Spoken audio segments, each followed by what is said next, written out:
Acho que hoje vai dar, quer ver, ó. Eu vou pôr na janela. Ó, tem aqui.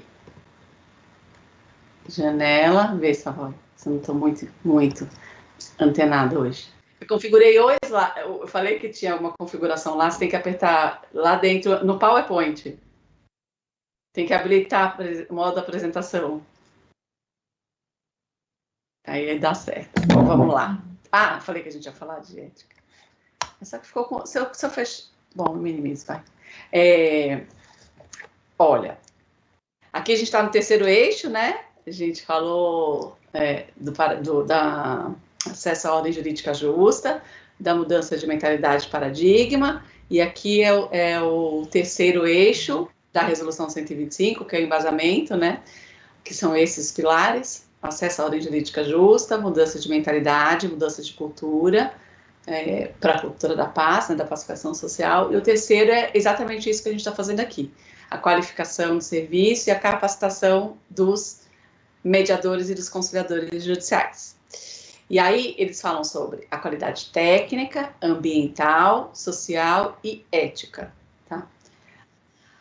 A técnica, a qualidade técnica vai passar pelos cursos, os cursos também de atualização, que são cursos permanentes que a gente tem que fazer a cada 2 anos para poder colocar lá no site do Tribunal de Justiça e revalidar a nossa certificação.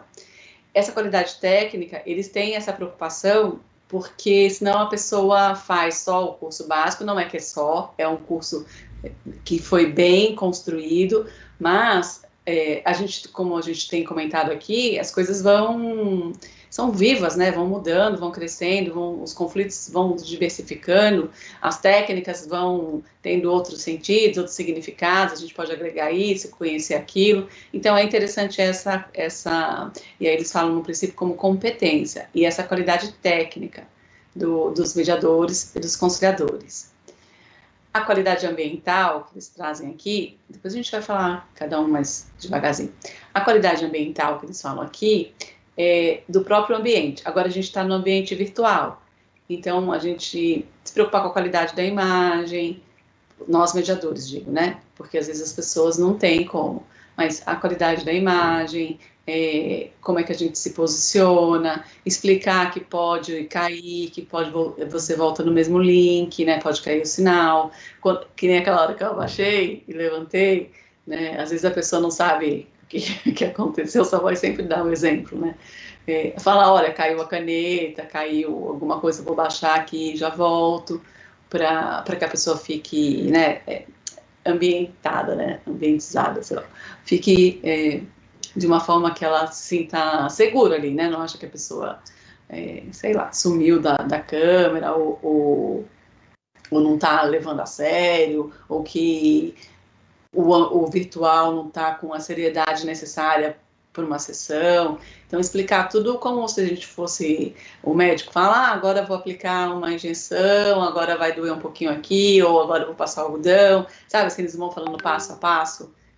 Na mediação tem uma técnica, tanto no presencial quanto no virtual, de a gente ir explicando o que a gente vai fazer. Tem muitos mediadores que explicam a técnica, né, não que vai explicar a técnica assim, mas ela falou, a gente vai usar a técnica do rapport, depois eu vou usar também com ele, com o mesmo tempo. Tem mediadores que têm essa habilidade de falar antes de aplicar a técnica. Não é muito natural, são poucos que fazem isso, mas tem alguns que adotaram essa postura, né?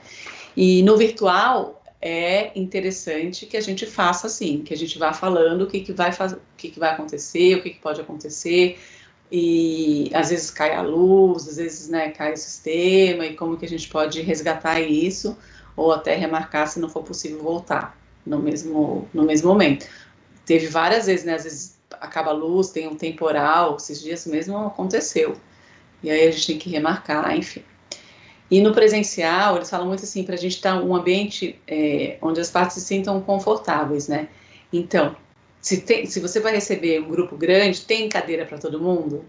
Tanto no Sejus, que em câmara privada, as pessoas se sentem muito mais confortáveis porque já tem essa estrutura para eles, né? Então, tem cadeira para todo mundo? no Sejusc, a gente tem água para as pessoas, ou está muito quente, está muito frio, como é que está a temperatura, tem lencinho, às vezes muitas pessoas se emocionam, dependendo das histórias que as pessoas estão contando, das experiências que as pessoas estão vivendo. Então tem o lencinho, tem papel, tem papel para a pessoa escrever, se caso ela queira escrever, porque na declaração de abertura a gente diz que para não interromper o outro, escrever para não esquecer. Depois a gente vai chegar nessa parte. Então, olhar para ver se está tudo de acordo para você recepcionar, que nem se fosse recepcionar uma visita, né? Quando a gente convida para um jantar, a gente vê se tem a comida, se tem a bebida, né? A gente vai se organizando. Então, a gente faz a mesma coisa. Então, essa qualidade ambiental, que é vamos dizer assim, um diferencial para as câmaras privadas, porque nas câmaras privadas isso fica muito em destaque, né?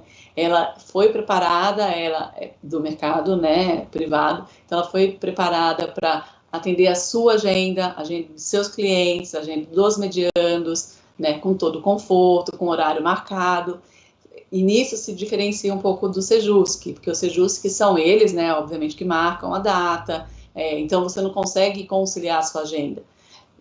Quando a gente marca uma pauta, uma agenda, dentro de uma câmara privada, eu estou falando porque tem dentro do judiciário, tem muitas câmaras privadas que são vinculadas ao Tribunal de Justiça. Então, a qualidade tem que ser a mesma. E o que está diferenciando, além da qualidade ser a melhor possível, é que tem todo o enfoque voltado para essa satisfação do usuário nas câmaras privadas. Tem essa satisfação no Sejusc? Também tem, mas você vê que são coisas diferentes, por óbvio, né?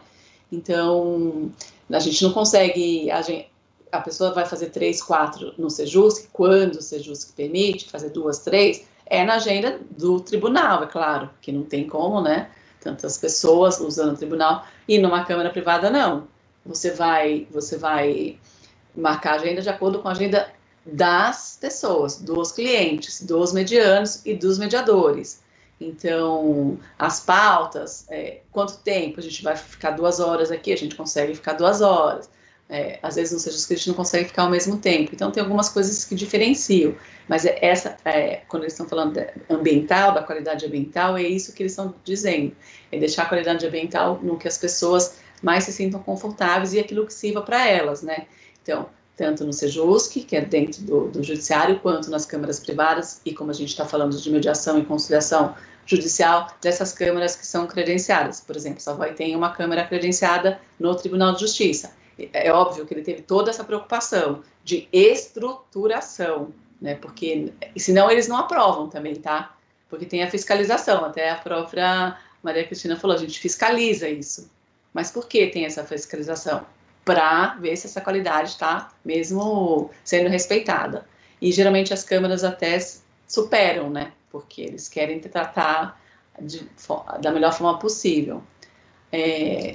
A qualidade social, né? Que é a qualidade das relações, né? De como a gente se relaciona dentro, né? do próprio Poder Judiciário, entre os serventuários, entre os funcionários e também os mediadores, juízes, Ministério Público, Defensor Público, essa comunicação, né, que é a parte social mesmo, essa comunicação, como ela é instaurada dentro dos procedimentos de métodos autocompositivos, né? A gente está falando de métodos autocompositivos. Então, tem que ser a comunicação mais clara, eficiente e eficaz possível. Então, o social é esse entrosamento mesmo, né? Então, a gente pode também falar de como está a comunicação, né? Que geralmente tem muito ruído, e ir podando isso aí. Então, é tudo da qualidade, tá? Qualidade técnica, qualidade ambiental, essa qualidade social, qualidade da comunicação, da interação, da convivência e a qualidade ética. A ética, a gente vai falar aqui até dos princípios éticos, e aí tem muito a ver, né, de que a ética é um conjunto mesmo, né, de princípios e valores que as pessoas carregam, né, nas suas... E geralmente é uma coisa, até que eu falei do inconsciente coletivo, é uma coisa mais abstrata, mas que influencia, né, cada um de nós. Então, diferenciando essa ética enquanto que é conjunto de princípios e valores mais abstrato, a moral é aquilo de concreto que eu realizo de acordo com a ética que está regendo ali no momento. Então, tem até aquela pergunta, né, aquelas 3 perguntas do Cortella: eu posso, eu devo, né, eu quero, eu posso, mas eu devo, né? E assim por diante, né? Eu devo, como é que a gente vai... se essas 3 respostas forem positivas, a gente está de acordo aí com os princípios éticos, e aí a gente concretiza aquilo de acordo com a moralidade. Ele tem algumas coisas, depois a gente fala mais o Cortella. É bem interessante estudar esse conceito de ética e moral dele, porque ele até fala, né, que não tem antiético, as pessoas têm elas vão construindo conforme os seus valores. Como é um conjunto de valores e princípios, ele fala que é uma palavra errada, né, você usar, porque você vai agir de acordo com aquilo que você acredita que é bom para você. Então, é muito diferente assim, o olhar dele com relação à ética e à moral, né? Até de falar antiético é amoral, é imoral, né? Ele fala também amoral, não tem, né? Porque as pessoas, pode ser que a gente, ou um grupo de pessoas considere aquilo amoral e o outro não. Então, para olhar para cada caso concreto, por isso que ele traz a moralidade mais para o campo da concretude das nossas ações, e a ética fica mais num conjunto de princípios e valores. E o tribunal traz a ética de princípios e valores que nós, mediadores, temos que adotar para seguir em frente na nossa profissão, né, com toda a adequação, conformidade com os princípios éticos, princípios e valores que são adotados pelo próprio tribunal. Tá? Então, aqui vai falar qualidade no serviço. As habilidades comunicacionais, com certeza, construção de combinados. A gente vai falar bastante de construção, a gente vai construir combinados. Não são ordens, né? Naquilo que uma pessoa manda e outra obedece. Aquilo que é combinado entre as pessoas. E aqui está, né? De reparar relações, de reconectar relações e de restabelecer relações. Então tá, e aqui tá mais para mediação, porque vai reconectar as relações. Se bem que eu acho que, se a gente falar da conciliação, por exemplo, no ambiente do consumidor, é super importante você reparar ou você restabelecer alguma relação que foi rompida por uma comunicação que está cheia de ruído, que às vezes a pessoa interpreta de uma forma e não é bem aquilo, né, que aconteceu. Ela já vai tirando... E tem umas coisas que são engraçadas, assim. Eu estava conversando com uma moça, e aí ela virou para mim e falou assim: porque você acha... Ela falou, né, o que a gente até comentou ontem, a pessoa acha, pensa, ou tem vergonha de alguma coisa que ela acha que você pensa dela, né, coisa que eu não penso. E aí ela falou assim, não, mas é porque ela perguntou o que eu era, tal. Eu falei que era advogada, e até falei da mediação e tal. Ela falou, não, porque vocês, advogados, acham que a gente manicure e não tem condições de comprar um perfume caro. Eu falei, por que você acha que eu acho que você não tem condições? Não, porque uma vez uma advogada me falou aliás, é um absurdo que essa advogada falou para ela. Uma advogada me falou para ela, eu queria comprar um perfume francês, e ela falou, você não nem trabalhando 1 ano, ganhando um salário mínimo que você deve ganhar, você consegue comprar esse perfume. Eu falei para ela, o que ela falou para você? Eu nem vou falar o que eu respondi, que ela devia ter respondido, porque ela morreu de rir até, e que é um absurdo, né? Mas é para a gente ver o julgamento, né? E como essas pessoas já vão se inferiorizando, e ela estava me tratando meio estranho, até ela me jogar essa pérola e eu falar, gente, mas isso que ela falou é um absurdo, porque ninguém sabe quanto dela ainda falou, mas eu consigo parcelado. Falei, gente, e eu nunca pensaria isso, né? Porque cada um compra o que quer, se vai parcelar, ou se vai comprar à vista, ou se vai... Mas para a gente entender a força do julgamento, ela já generalizou qualquer advogado é uma pessoa arrogante, uma pessoa que acha que ela não pode comprar um perfume. E, e às vezes essas relações, esses ruídos que ficam, que às vezes a gente precisa conversar. Conversei bastante com ela. Aliás, ela até já me contratou. E aqui a gente vai entrar, né, dos princípios e garantias da consciência. E porque aqui, ó, na qualidade de serviços, né, dentro da ética, isso aqui está no anexo 3 da Resolução 125, né, de 2010. Então, vocês podem baixar no Google, né, Resolução 125, mas deve ter também no material aqui, que é aquela que eu falei que a gente precisa ler sempre. E aí, eu peguei aqui o que fala dentro desse anexo aqui, o primeiro capítulo, né, lá, dos princípios e garantias da conciliação e mediação judiciais. Então, primeiro vai falar dos princípios e garantias, depois das regras que regem o procedimento, das responsabilidades e sanções, que tem as questões de exclusão, e uma reflexão moral e ética, que é alguma coisinha que eu fiz para a gente refletir sobre isso. Então, aqui, a gente vai entrar bem dentro dos princípios mesmo, tá? Da confidencialidade, tá no anexo 3, para vocês depois buscarem lá na resolução, da confidencialidade, decisão informada, competência. Ó, só uma coisinha antes, um parêntese. Na Lei de Mediação 13.140 de 2015 e na 13.105, que é os Códigos de Processo Civil, tem uma coisa ou outra de diferente, mas, assim, eles adotaram essas como importantes princípios, tá? Então, tem a boa-fé, no Código de Processo, tem então, uma coisinha ou outra que muda, mas o corpo mesmo tá aqui.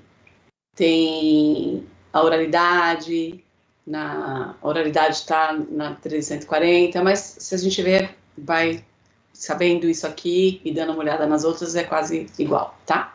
Uma coisinha ou outra aqui é diferente, mas esse aqui é muito importante a gente saber que é o da resolução. A resolução foi que embasou tanto a lei quanto o CPC. Então, a confidencialidade, a decisão informada é super importante, a gente vai ver por quê. A competência, que tem a ver com a qualidade do mediador, do desenvolvimento de cursos que ele faz, das competências que ele vai adquirindo, das habilidades que ele tem. A imparcialidade, que tem a ver de você ficar imparcial e afastar julgamentos pré-estabelecidos. Independência e autonomia do mediador, que a gente não tem uma obrigatoriedade de resultado, né, e muito menos a gente tem que ter medo do que o juiz vai falar, medo do que não sei quem vai falar. A gente tem uma independência e uma autonomia para atuar com ampla liberdade, tá? Respeitando aqui que é o próximo, a ordem pública e as leis vigentes. E o empoderamento das partes e a validação, tá? Então, esses aqui são os princípios que estão lá na Resolução 125, no anexo 3. Então, aqui, ó, o Código de Ética é norteado por princípios que formam a consciência dos terceiros facilitadores, como profissionais e representam imperativos da sua conduta. Aí vai falar como a pessoa tem que conduzir e ser ético na sua função. É agir dentro dos padrões convencionais, é proceder bem, é não prejudicar o próximo, que a gente estava conversando um pouquinho, por isso que eu falei, eu vou falar, mas eu já vou entrar um pouco na aula de hoje, falando do negócio do CDHU e dessa advogada. Cumprir os valores estabelecidos pela sociedade em que se vive, seguindo os princípios determinados pela sociedade, pelo grupo de trabalho. Eu vou passar isso aqui, porque aqui a gente vai explicar cada um deles, tá? Por isso que eu não quis parar. A confidencialidade talvez seja um dos mais, assim, importantes que a gente tenha dentro do procedimento, chamam de procedimento, ou do processo da mediação e da conciliação. É muito importante, e além do que, traz segurança para o seu cliente, traz segurança para o mediano, para aquela parte que está passando por um conflito. Porque, olha, é o dever de manter sigilo sobre todas as informações obtidas na sessão, salvo quando tem autorização expressa das partes, violação à ordem pública, né, ou às leis vigentes, não podendo ser testemunha do caso, nem atuar como advogado dos envolvidos em qualquer hipótese. Ou seja, nós, mediadores, conciliadores, na função de mediador, na função de conciliador, a gente não pode servir de testemunha em qualquer hipótese. Vai ter uma hipótese de tributário e de se tiver um crime dentro da sessão de mediação, mas é coisa que não acontece. Mas a gente não é. Então não adianta, porque às vezes a pessoa vem, tá vendo, o mediador escutou, vou chamar ele como testemunha, a própria lei proíbe, tá? A gente não vai ser testemunha, a gente não vai testemunhar o caso, não vai ser a favor de um, nem a favor de outro. E o que é importante? Que as partes tenham confiança no mediador, que ele não vai fazer uma prova contra a parte que está lá contando alguma coisa e não vai ajudar ou atrapalhar. Então aquilo é confidencial. Por que ele põe salvo autorização expressa? Porque não é um princípio absoluto a confidencialidade, né? Ele é um princípio relativo. Tem casos em que as próprias partes querem que a conciliação e a mediação sejam divulgadas. Vou dar um exemplo aqui. O caso do Abílio Diniz, tá? Que foi, depois a gente vai falar dele na hora que a gente vai falar de negociação. Mas o caso do Abílio Diniz, né? Que estava lá contra o grupo Cassino, né? Contra o grupo Cassino e tal, que eles fizeram um acordo. No final, eles queriam, porque eles já estavam brigando na justiça, né? É um grupo francês e ele e tal, e já estava numa briga, acho que estava 2 anos, 3 anos, eles resolveram em 5 ou 6 sessões, hein? E olha que foi uma negociação com William Ury, que eu falei daquele livro, Como Chegar ao Sim, e Como Chegar ao Sim com Você Mesmo, né? Foi ele o negociador, ele que foi aquele pesquisador de Harvard que desenvolveu o sistema multiportas, é tudo ele. E ele que foi o negociador do Abílio Diniz. E no final, ele, né, e o negociador do Cassino, eles acharam por bem divulgar para a mídia que eles tinham resolvido pela mediação, mais ou menos o que tinha acontecido, tanto que no próprio livro ele conta alguns detalhes, né? Ele não vai contar tudo, mas ele conta como é que ele aplicou os princípios com o Abílio Diniz, que tem um gene muito difícil, ele até fala, ele vai contando algumas coisas. Então, aquilo de não poder ir para a mídia, em hipótese alguma, de ficar confidencial entre as partes, nesse caso, no qual as partes abriram mão por escrito, expressamente, porque se não tiver essa autorização expressa, a confidencialidade é a regra total, né? Então, se de repente a parte precisa, até para dar uma divulgação na mídia, para mostrar que eles tiveram um final com um bom relacionamento, que eles fizeram, né, que tudo deu certo, que foi feito por acordo, e eles contaram algumas coisas. Eles não contaram os detalhes de cada sessão, mas eles contaram algumas coisas de como foi a que aconteceu, tá? Mas isso só porque foi com autorização expressa. Então, a regra é a confidencialidade. O que acontece também com muitos empresários. A confidencialidade é interessante porque resguarda, né, a exposição de algumas empresas que não querem aparecer na mídia o tempo inteiro, né, com muitos processos, ou você pesquisa e está lá o processo. Então, eles resolvem na mediação e eles têm essa confidencialidade resguardada. Isso é um excelente argumento para trazer o cliente para perto, né, da mediação, o advogado trazer e falar, olha, num processo judicial é público, todo mundo tem acesso, e na mediação isso aqui fica confidencial. É super importante isso, e aí é um argumento fortíssimo e é muito importante para diversas pessoas que não querem seus nomes expostos lá na justiça.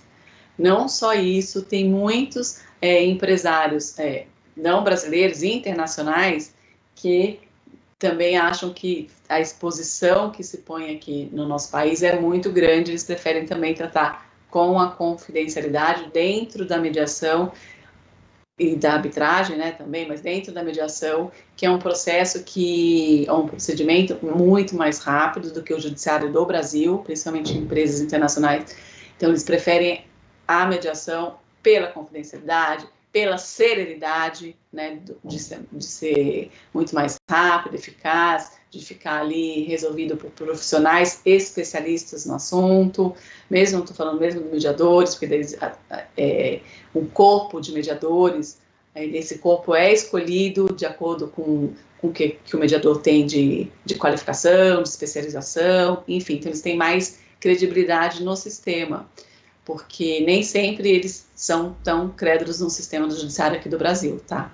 E fora a eternidade que demora um processo, né? Eles são acostumados a resolver de forma mais rápida. Então, é um princípio bem importante da confidencialidade e, assim, é essencial que a gente fale na declaração de abertura da confidencialidade, que tudo que está sendo dito lá é confidencial, que as partes podem ficar tranquilas, que os advogados podem ficar tranquilos, que nós, mediadores, não podemos falar, não podemos expor, não podemos contar, e tampouco a gente pode ser testemunha. Então, nada do que eles falarem lá pode ser usado contra eles, que é o caso, né, de muito receio do advogado de que o cliente fale e, né, acabe virando prova contra ele. E é também por isso que é muito difícil um juiz presidir uma sessão de mediação, porque ele ouve de forma confidencial, mas na hora de julgar ele escutou aquilo. Eu estava conversando com uma juíza trabalhista, que ela fez uma pós comigo lá porque ela era da Justiça do Trabalho, novinha, e ela é apaixonada pela mediação, mas ela está usando só em acordos coletivos. Por quê? O que ela falou? Ela falou, Paty do céu, eu ouvi algumas coisas que não era para ter escutado, e na hora que eu fui julgar, eu tive que exercer o meu poder de juíza e eu acabei usando. Eu não coloquei, né, escrito a exposição de, mas me levou a julgar daquela forma. Então, a gente é humano, né? Então, eu tô aqui, sou juíza, mas estou aqui como um conciliador e mediador, eu escutei e apaguei. Não é assim. Eles são treinados para julgar, né? Não é isso. O papel deles é o julgamento. Então, fica muito complicado. Tanto eles, né, exercerem de apagarem da memória o que eles escutarem em confidencialidade e não usarem depois. Mesmo que seja usando outros argumentos, mas que aquilo influencia, né? Às vezes não tem prova de que que teve prescrição, mas a parte fala. Enfim, tem um monte de detalhe aí que não é interessante que o juiz presida uma audiência de conciliação, tanto que a moderna função aí agora, nesses casos, é que o juiz fiscalize o nosso trabalho, né? Fiscalize sem saber o que aconteceu, que é para ele não aproveitar lá na sentença dele e usar.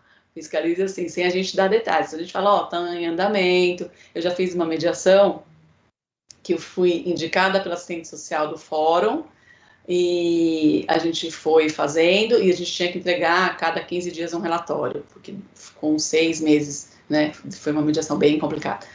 E aí uma coisa que eu fui lá falar com ele, com o juiz mesmo, ele nem conhecia, era que o relatório ia ser um relatório geral, assim, ó, teve a sessão de mediação, as partes compareceram, tá com um andamento produtivo, enfim, mas eu não ia contar nada do que aconteceu lá. E aí, para eu poder aceitar o carro. E ele falou, não, tranquilo, era isso mesmo que eu queria, pode ficar tranquilo, eu não vou querer saber. Então, foi uma coisa assim, porque às vezes o juiz, ele acaba, né, usando aquilo que ele sabe e na sentença, o que não é ideal para mediação e para conciliação, se a gente tem esses princípios exatamente para preservar, não faz nenhum sentido, né?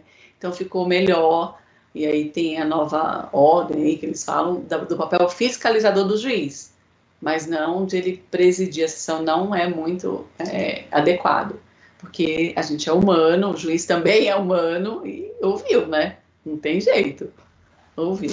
Então fica essa dita. Nem atuar como advogado, a gente vai ver lá na quarentena de 1 ano que a gente tem, tá mais para baixo. Decisão informada. Dever de manter o jurisdicionado, aí eu falo sempre o jurisdicionado, aquele que procura o judiciário, aquele que é usuário do sistema do judiciário, aquela pessoa que vai lá, plenamente informado quanto aos seus direitos e ao tem uma coisa, controle, né, fático, no qual está inserido. Esse princípio, ele é tão importante porque as pessoas, elas não conhecem a mediação, elas não conhecem a conciliação, elas não conhecem dispute bird, não conhecem que é mais dinheiro que usa, não conhece uma série de outras portas adequadas à solução de conflito. Então, a decisão informada é a obrigatoriedade que a gente tem de falar, olha, existe esse caminho, existe a mediação, que é um método adequado para o seu caso, existe a conciliação, que é um método adequado para o outro caso X.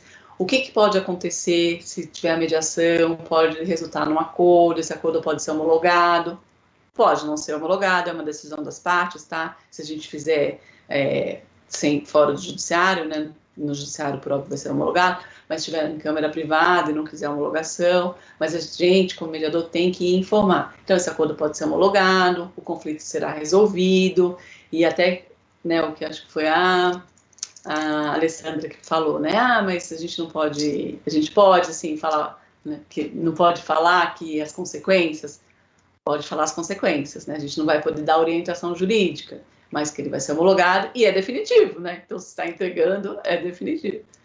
Vai ser homologado pelo juiz e quando a gente homologa, mas a gente não precisa falar isso, né? A gente já está abrindo mão da interposição de recurso, né? A gente sabe disso.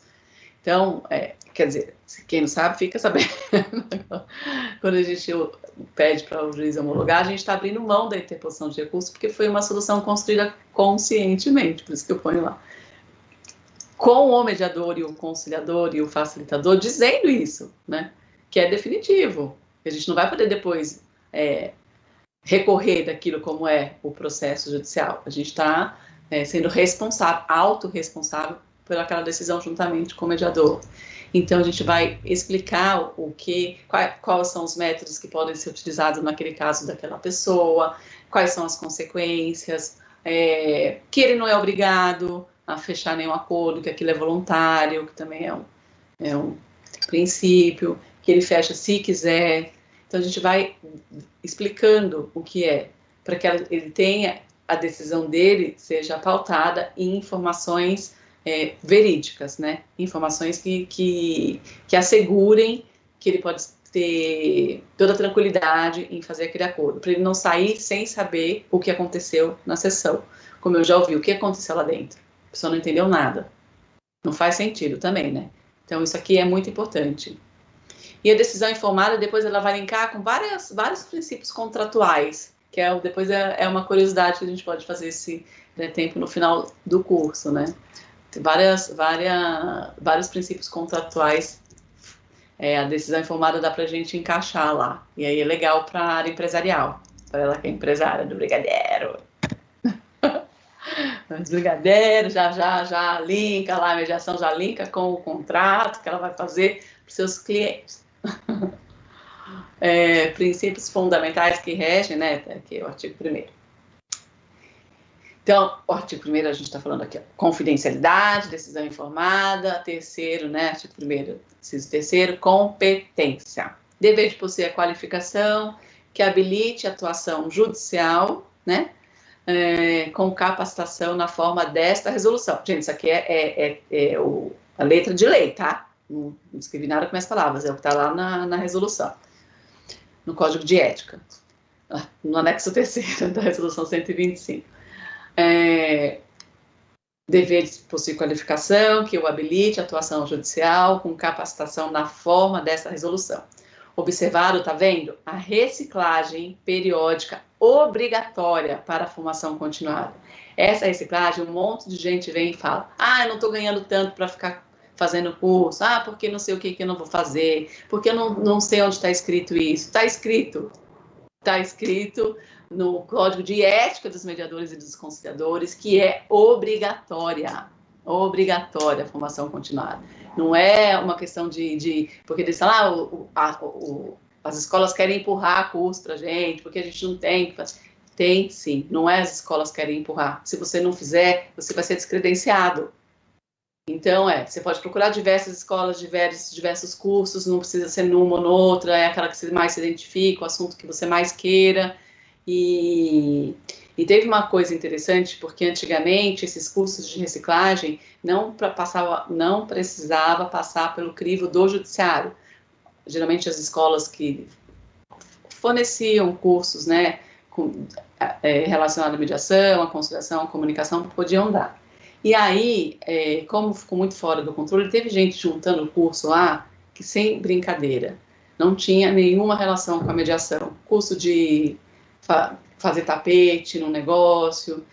E aí, o que aconteceu? intervenção do judiciário. Aí várias escolas que estavam, né, se aperfeiçoando nisso, não podem mais dar o curso, e aí não pode mesmo, porque daí a fiscalização ficou super rígida, por conta de você colocar um curso que não tem nada a ver, passava, porque não tinha critério, então eles categorizaram, e a gente sabe que é assim que funciona, né? E aí agora tem que ser as escolas credenciadas no tribunal. Isso aí é uma curiosidade. Por que tem que ser, né, credenciada? Porque senão as pessoas não fazem de uma forma que seja coerente, né? Porque, pelo amor de Deus, eu vou juntar um curso de eu não estou falando mal do curso, mas é que não tem nada a ver com a nossa atuação, né? Imparcialidade. Dever de agir com ausência de favoritismo, preferência ou preconceito. Tá vendo como é importante? A imparcialidade, a gente vai, é assim, os outros a gente vai trabalhando, mas esse é o mais difícil a gente incorporar. Porque é muito difícil a gente não, né, não ter um preconceito aqui, um julgamento ali, uma preferência acolá. Então a gente tem que ter ausência desse favoritismo. Assegurando que valores e conceitos pessoais, aquilo que está com a gente, que a gente carrega, não vão interferir no resultado do nosso trabalho. Compreendendo a realidade dos envolvidos, né, no conflito. E eu vou puxar aqui, porque eu tô com um negocinho aí, eu não consigo. E jamais aceitando qualquer espécie de favor ou presente, tá? Que isso às vezes acontece. Às vezes é muito inocente, mas aí, se for alguma coisa assim muito, mas sabe, só dizer uma flor, alguma coisa assim, não, né? Mas às vezes a ideia é que a gente não aceite presente de forma alguma, favor, então, de jeito nenhum, né? Vai parecer troca de favores e você vai estar trocando aquilo que você faz por alguma coisa que você tem interesse. Então a ideia é que não. Porque uma vez uma moça, eu acabei uma sessão, ela saiu e ela me abraçou como se eu fosse, eu não fui que fiz o acordo, foram eles que fizeram, né, o acordo. Eu só estava lá intermediando, mas ela ficou tão feliz, ela veio presencial, não tinha esse negócio de pandemia, ela me abraçou, ela desceu e comprou um bombom. E era uma pessoa bem humilde. E assim, eu falei que não podia aceitar o presente dela, que era um bombom. E aí eu falei, então tá, então eu te dou uma balinha, que a gente tem balinha lá, né? Então a gente troca, eu te dou uma balinha e você me dá um bombom. Porque parecia que eu estava fazendo desdém daquilo que ela fez com sacrifício. Mas é claro, se ela me chega com uma caneta lá, aquela lá que é chique, óbvio, eu não posso aceitar de jeito nenhum. Eu não levei, assim, como um presente, aquele bombonzinho, embora a ideia aqui do código é não aceite. Mas porque tem casos e casos, né? E era um bombonzinho e eu dei uma balinha e foi isso. Mas a gente não pode aceitar presente e nem troca de favores. É totalmente antiético, tá? Eu acho que esse aí não foi porque foi um bombonzinho.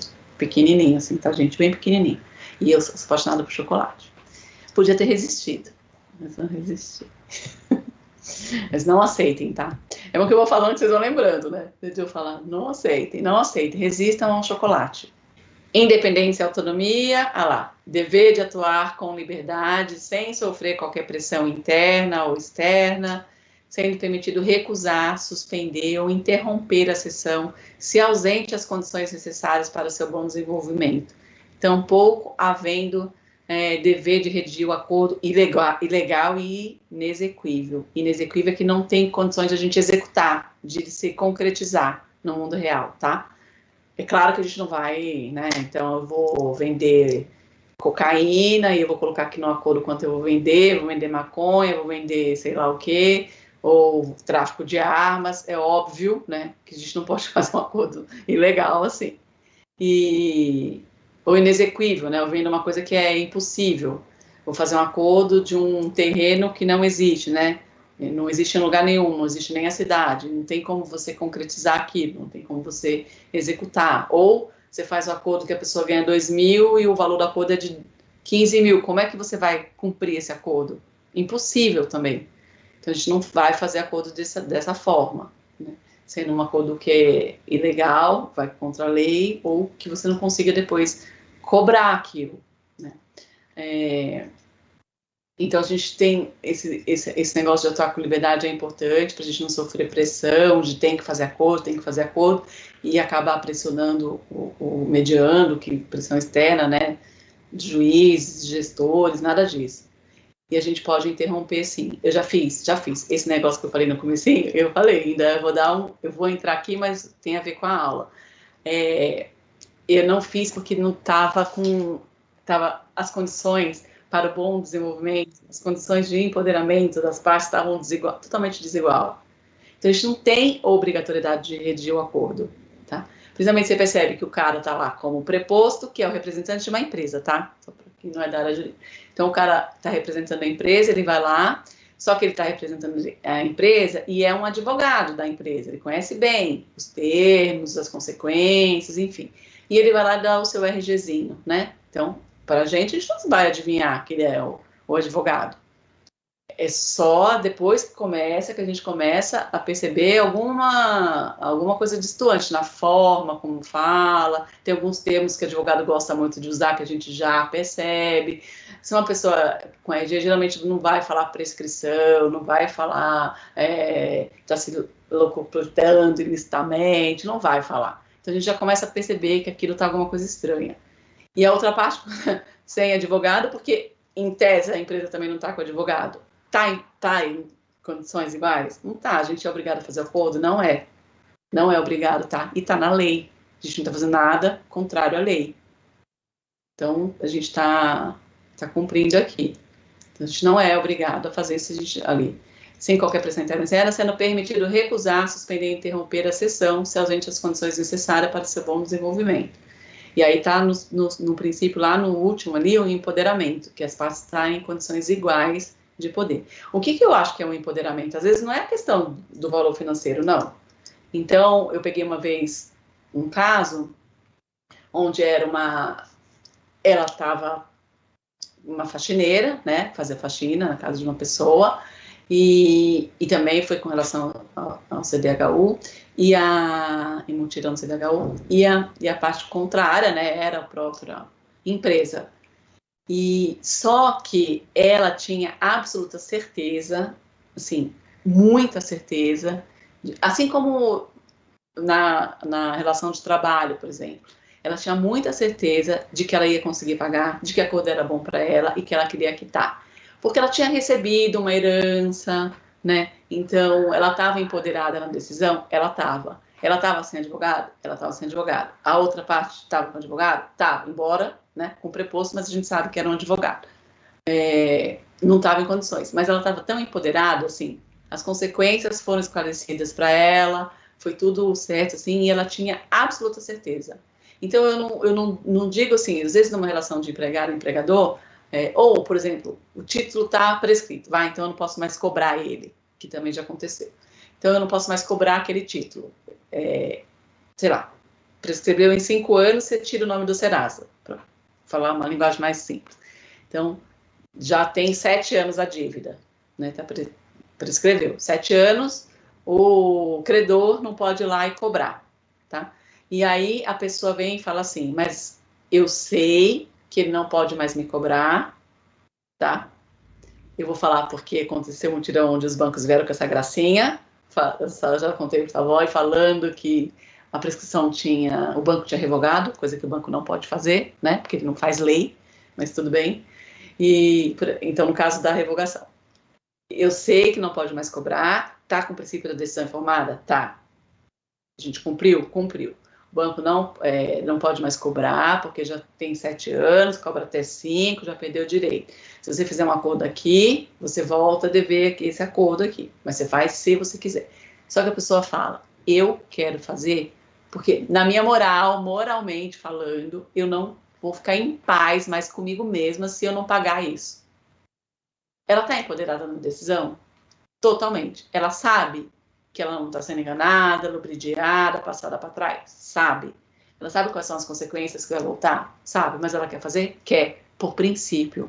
Porque ela tem certeza absoluta de que se ela pagar aquilo, ela dorme em paz, ela pode deitar a cabeça no travesseiro.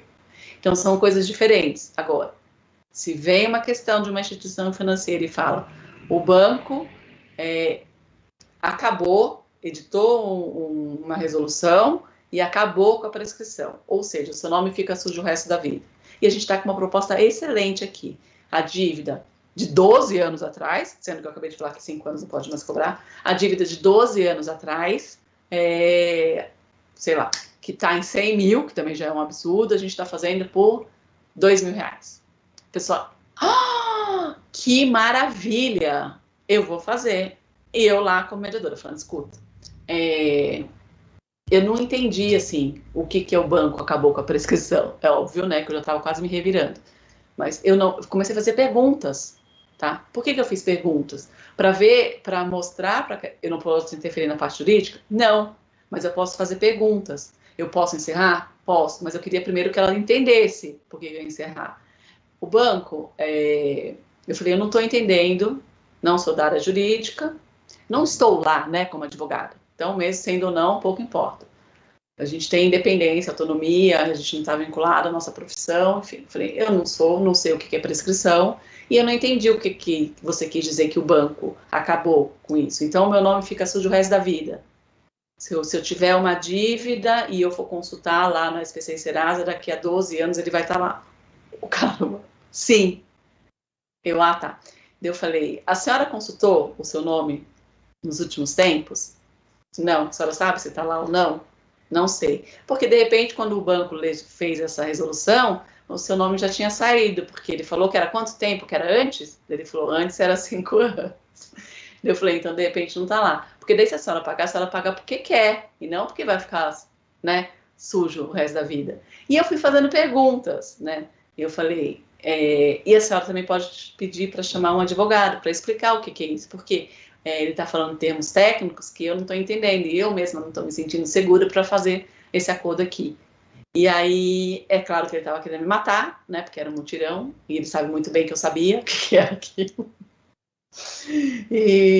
Mas eu não fiz, não fechei. Eu não fechei porque para mim não faz sentido nenhum, né? E eu vou falar mais. Eu estou falando isso aqui gravado porque isso saiu no Jornal Nacional. Então, não é nada que eu estou inventando. Isso saiu, não foi logo em seguida, mas 1 ano depois, mais ou menos, porque eu acho que eles continuaram fazendo, né, ligando para as pessoas e falando, e também a moça que eu faço a minha unha, não é a mesma de hoje, não, que ela faleceu. Ela recebeu uma comunicação falando isso. E eu falei, tá maluca? De jeito nenhum. Pode esquecer, se você quiser pagar, paga. Porque você quer. Né? Porque aí são coisas diferentes. Né?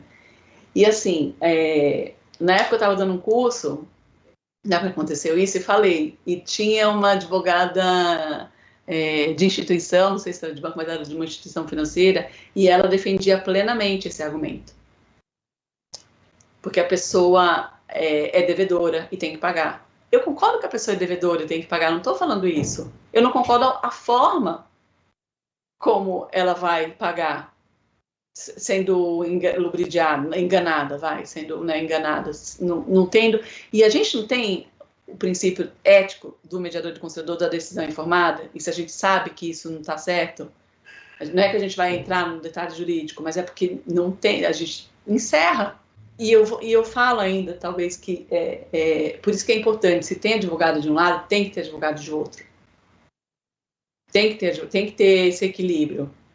Porque, senão, a parte pode ser enganada, lubridiada, passada para trás, com malícias de gente que conhece muito bem o assunto e alguém que não conhece nada. Que não conhece nada, porque eu fiz o teste. Perguntei para minha irmã, ele sabia que o banco editou aí uma norma, uma lei, ela não tem nada a ver com a área jurídica, e agora o nome da pessoa que ficar devendo para o banco fica para sempre? Ela, não, jura? Eu falei, pois é. Ó, não fica devendo pro banco não, senão você vai ficar velhinha, com 100 anos, seu nome vai estar lá sujo. Quer dizer, é fácil, né, de você, que a pessoa acabe pagando para não ficar com o nome o resto da vida, porque o nome para a pessoa mais humilde, tem muita gente que fala isso, né, é a única coisa que ela tem, E seja para rico, e seja, né, para pobre, porque o rico também precisa de financiamento, também precisa de pagar suas contas, às vezes o nome vai ficar sujo para resto da vida. Não faz sentido. Bom, mas isso aí por que eu estou falando? Porque a gente não tem a obrigatoriedade de fechar um acordo se a gente vê que aquilo não está certo ou que as partes não estão empoderadas. É princípio ético, está na lei, não tem nada... Alguém quer falar? Eu quero fazer uma pergunta. Pode fazer. Mesmo diante de um fato gravíssimo, que eu penso que é um fato gravíssimo a pessoa inventar uma mentira para ludibriar alguém, o conciliador ele não pode falar, doutor, isso está errado, o senhor sabe que está errado, não pode? Não pode. Uau, difícil, hein? Difícil, a gente tem que estar treinado. Se a gente virar para o advogado e falar, doutor, está errado, a gente vai comprar uma briga com o advogado e a gente vai perder nossa sessão. Então, a ideia é que a gente leve a informação para o mediando e que a gente não compre a briga com o advogado. O advogado vai ficar com raiva? Vai, né? Porque não foi uma coisa do advogado, era uma ordem acima dele, né? Porque estavam todos fazendo num mutirão com várias instituições, tanto que saiu no Jornal Nacional. E não é só, porque eu peguei também um do CD da Eletropaulo, eles desligaram a luz de uma casa errada, onde tinha uma criança ligada nos aparelhos para falta de sorte, a criança quase faleceu, eu não sei se nesse caso faleceu, tinha uma advogada que estava comigo que começou a chorar, a criança faleceu, porque o que aconteceu? O que essa mãe falava?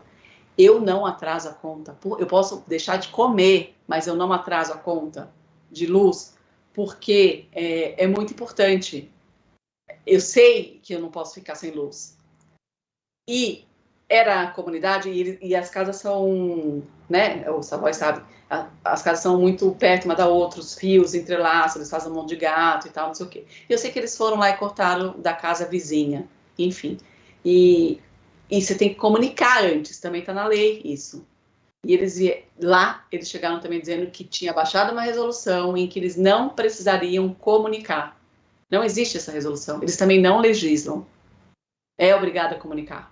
Você tem que ter um aviso antes que você vai ter o corte da luz. E ela não teve. Então, a gente vai pegar inúmeras dessas coisas. A gente vai falar, a Eletropaulo agiu errado, a Eletropaulo, porque a gente não vai julgar nenhum nem outro. Por mais que isso é um princípio da imparcialidade que eu falo que é o mais difícil para a gente. Por mais que a gente fique indignado, a gente vai ter que afastar isso. O que a gente pode fazer enquanto mediador? Utilizar nossos princípios éticos. Né? A gente não redige aquele acordo, a gente para a sessão, a gente pode até falar com o nosso gestor, falar, está acontecendo isso, e ele toma as providências cabíveis lá no caso. O nosso gestor, né, o que vai comunicar ao juiz, enfim. Mas nós, o que a gente tem que fazer? A gente pode fazer o que a gente tem, as ferramentas, né, dentro aqui dos princípios que a gente tem, da decisão informada, de a gente buscar empoderar, e não redigir acordo que a gente entende que é ilegal, que é inexequível, enfim. Mas o que eu fiz? Eu não falei para ela, não vou fazer porque eu acho que isso aqui tem uma coisa estranha, sei lá, ou por motivos pessoais. Eu fui tentando explicar, busca saber se seu nome está negativado, busca informação com o advogado, busca saber se estava antes, o que é isso, o que significa prescrição que eu não estou entendendo, falando para ela, né? Então, fui levando ela a ficar com muitas dúvidas que ela mesma não quis fechar o acordo. Não foi nem eu. Ela mesma não quis fechar o acordo. Mas como eu fiz isso? Através de um monte de perguntas. Eu não falei, não faz. Ou não falei, doutor, você está errado. Eu fui só... acho que tem alguém aqui, né? Eu fui só... Fica tão pequenininho, só não estou chegando, não. Tem gente aí, né? Eu fui só... fazendo através de perguntas. Então, a gente tem muitas vivências, e eu gosto de trazer os exemplos, porque dá esse impacto mesmo. Porque não pensa que foi fácil eu chegar lá e ouvir e ficar quieta. Porque uma coisa é se eu falasse que a minha irmã é mediadora, ela também não gosta de mediação, e ela que não é advogada, não ia nem se ligar, talvez ela acreditasse, como eu perguntei para ela, e ela acreditou. E a pessoa vai lá e redige o acordo. Por isso a importância, se tem advogado de um lado, traz advogado do outro. Às vezes a pessoa não é da área jurídica e acaba redigindo, porque é uma coisa que pode acontecer. Então, tem que as partes estarem empoderadas. Se você vê esse nível de poder, a gente também pode não redigir o acordo. Isso é uma dica que eu dou. Agora, não trabalhem com certo e errado, com julgamentos nossos, né? Porque você vê que uma advogada que eu dava aula e que trabalha para a instituição, ela defende que tem que fazer isso. Eu falei para ela também, e teve até uma discussão. Inclusive, ela é presidente de uma comissão de mediação, que eu nem vou falar, óbvio, né? Mas é a forma, né? É a forma, porque você não está deixando claro. A gente está desrespeitando os nossos princípios enquanto mediadores. Só vai quer dar alguma coisa, porque esse ponto é bem interessante, né? Sim, se todas as informações estivessem disponíveis, ok, né? Mas Sim. você responder, omitir, mentir, não Sim. me parece certo. Mas é uma realidade, tá? Você vai pegar. Imagino. Talvez esteja diminuindo isso, mas ótimo. Obrigada.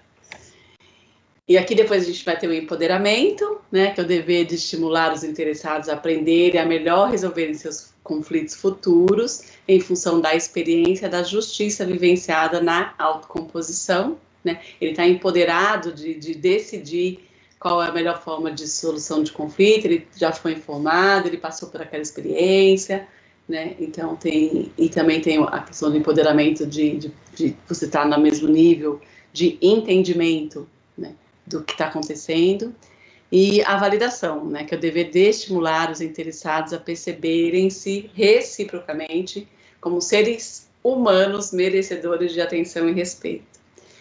Ó, você vê que eles põem como seres humanos. Então, eu vou reconhecer o outro como uma pessoa, né, dotada de defeitos, dotada de qualidades, como todos nós. A outra pessoa não é apenas um problema, né? A gente vai falar isso em negociação e separar a pessoa do problema, porque ninguém é um problema ambulante, né? O problema não tem que ser maior do que a pessoa.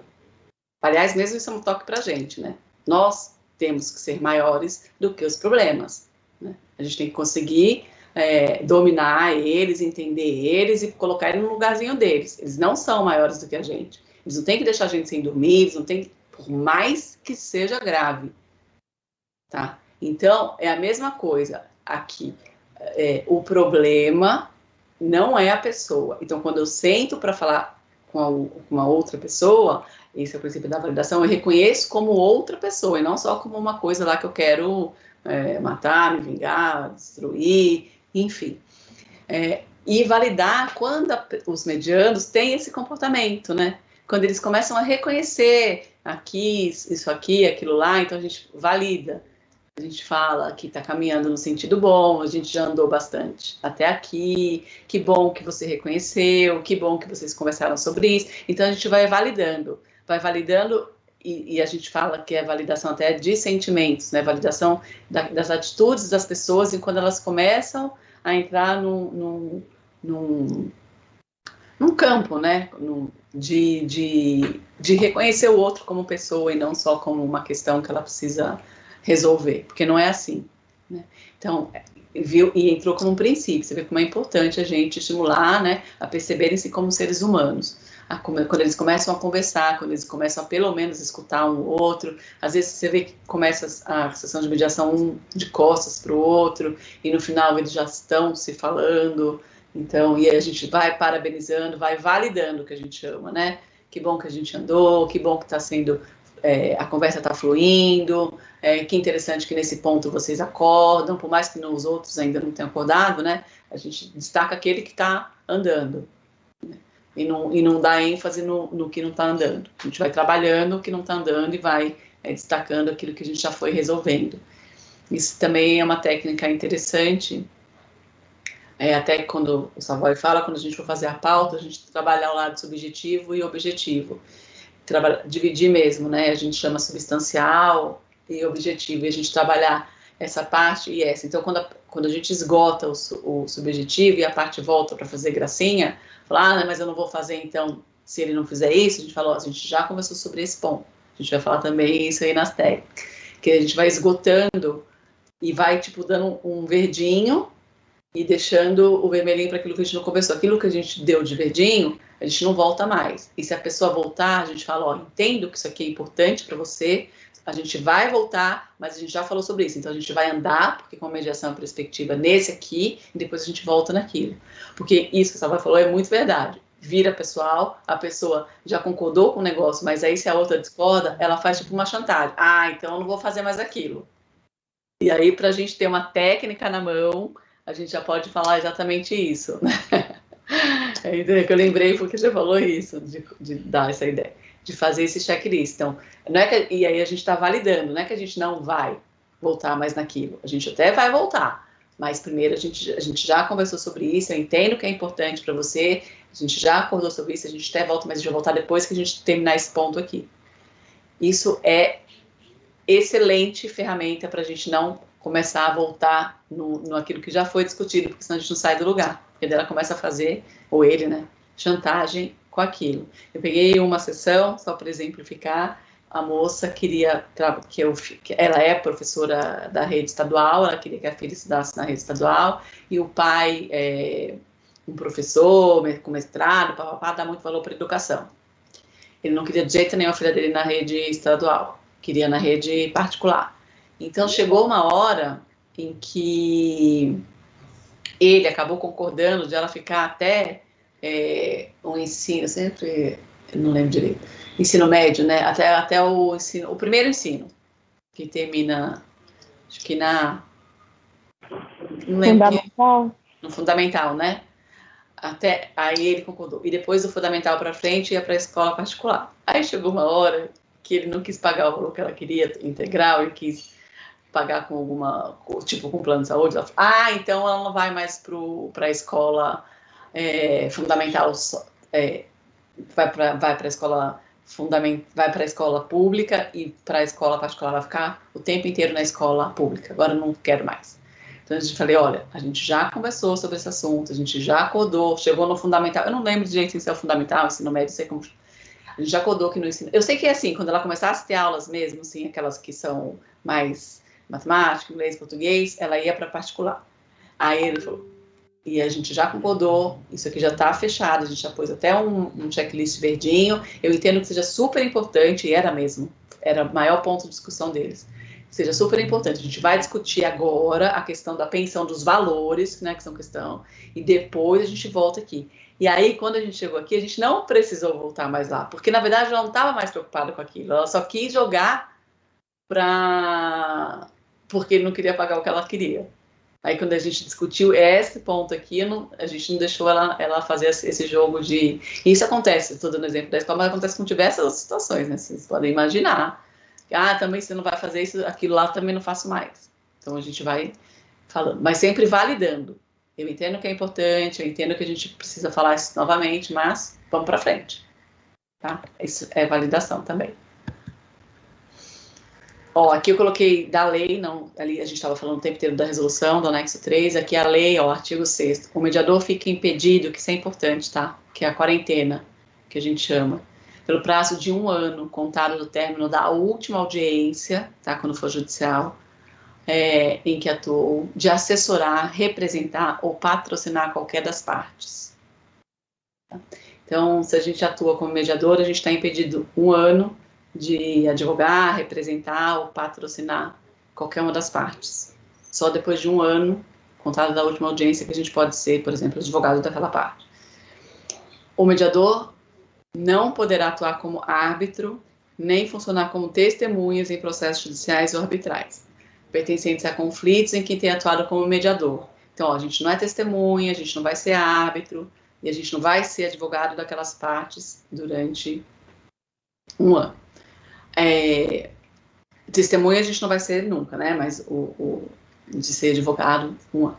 O mediador e todos aqueles que assessoram no procedimento da mediação, quando no exercício das suas funções, ou em razão das funções, né, delas, são equiparados a servidor público para os efeitos de legislação.